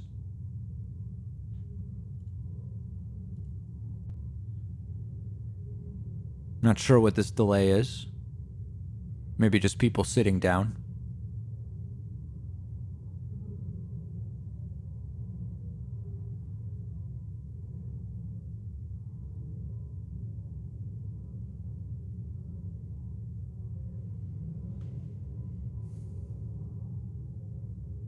We'll see who's going next. Prosecution continues, for people asking. The prosecution continues.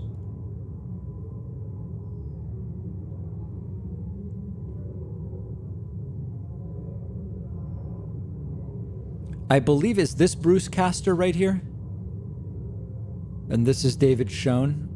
I believe that's what we've got going on here. Here's Jamie Raskin.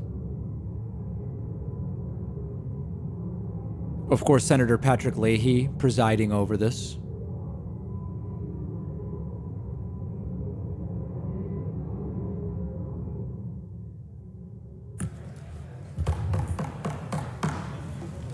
We have order in the Senate, please. Thank you, Mr. Raskin.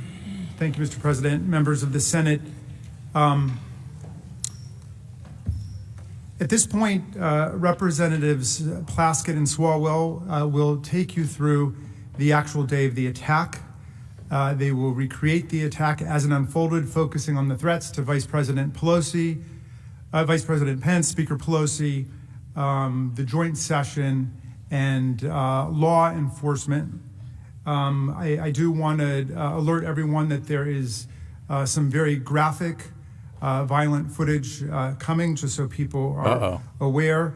And I'm going to call again on Ms. Plaskett, who I should also tell you went to work at the Department of Justice and was the senior counsel for Deputy Attorney General Larry Thompson under Attorney General Ashcroft. So she's a very well-trained and experienced prosecutor, as you can tell.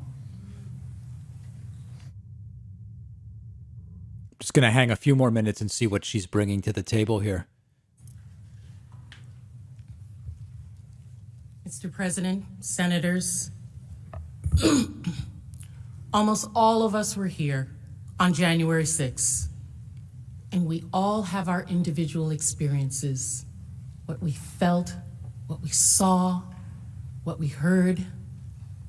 We've seen clips and reports in the media, but I have to tell you, it was not until preparing for this trial that I understood the full scope and learned the information that you're going to see, that I understood the effort to attack our seat of government in order to carry out President Trump's mission to prevent the certification of a presidential election.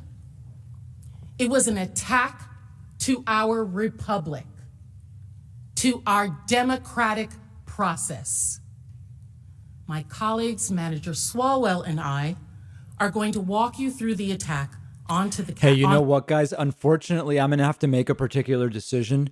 We did get a strike warning when certain video from January 6th accidentally got on air on January 6th. And the risk, I just can't risk losing streaming ability on Twitch and YouTube. So I think I'm gonna have to cut out. It's just too much of a risk, and I don't know exactly when it's coming. And we are like we were very close to getting banned on Twitch altogether. It's not for the music, it's for the violence, because they may be showing video of the shooting, and it's just too risky. It's just too risky. So since this is going to be presented today, I'm just going to cut here, okay, before they go to that. I apologize. YouTube is just as risky. I want to stay brand safe, and we don't want to risk being unable to be here tomorrow, okay? I'm just getting messages from people at both Twitch and YouTube about that, and I just can't take the risk, okay? So there's plenty of other streams going on. We'll cut our stream here. We're about 4 hours in, and I'll be back with everybody tomorrow. All right. Need to stay safe, and if we can't stream for the next 6 months because 5 seconds of video get out, it's just too risky. All right. We'll see everybody tomorrow.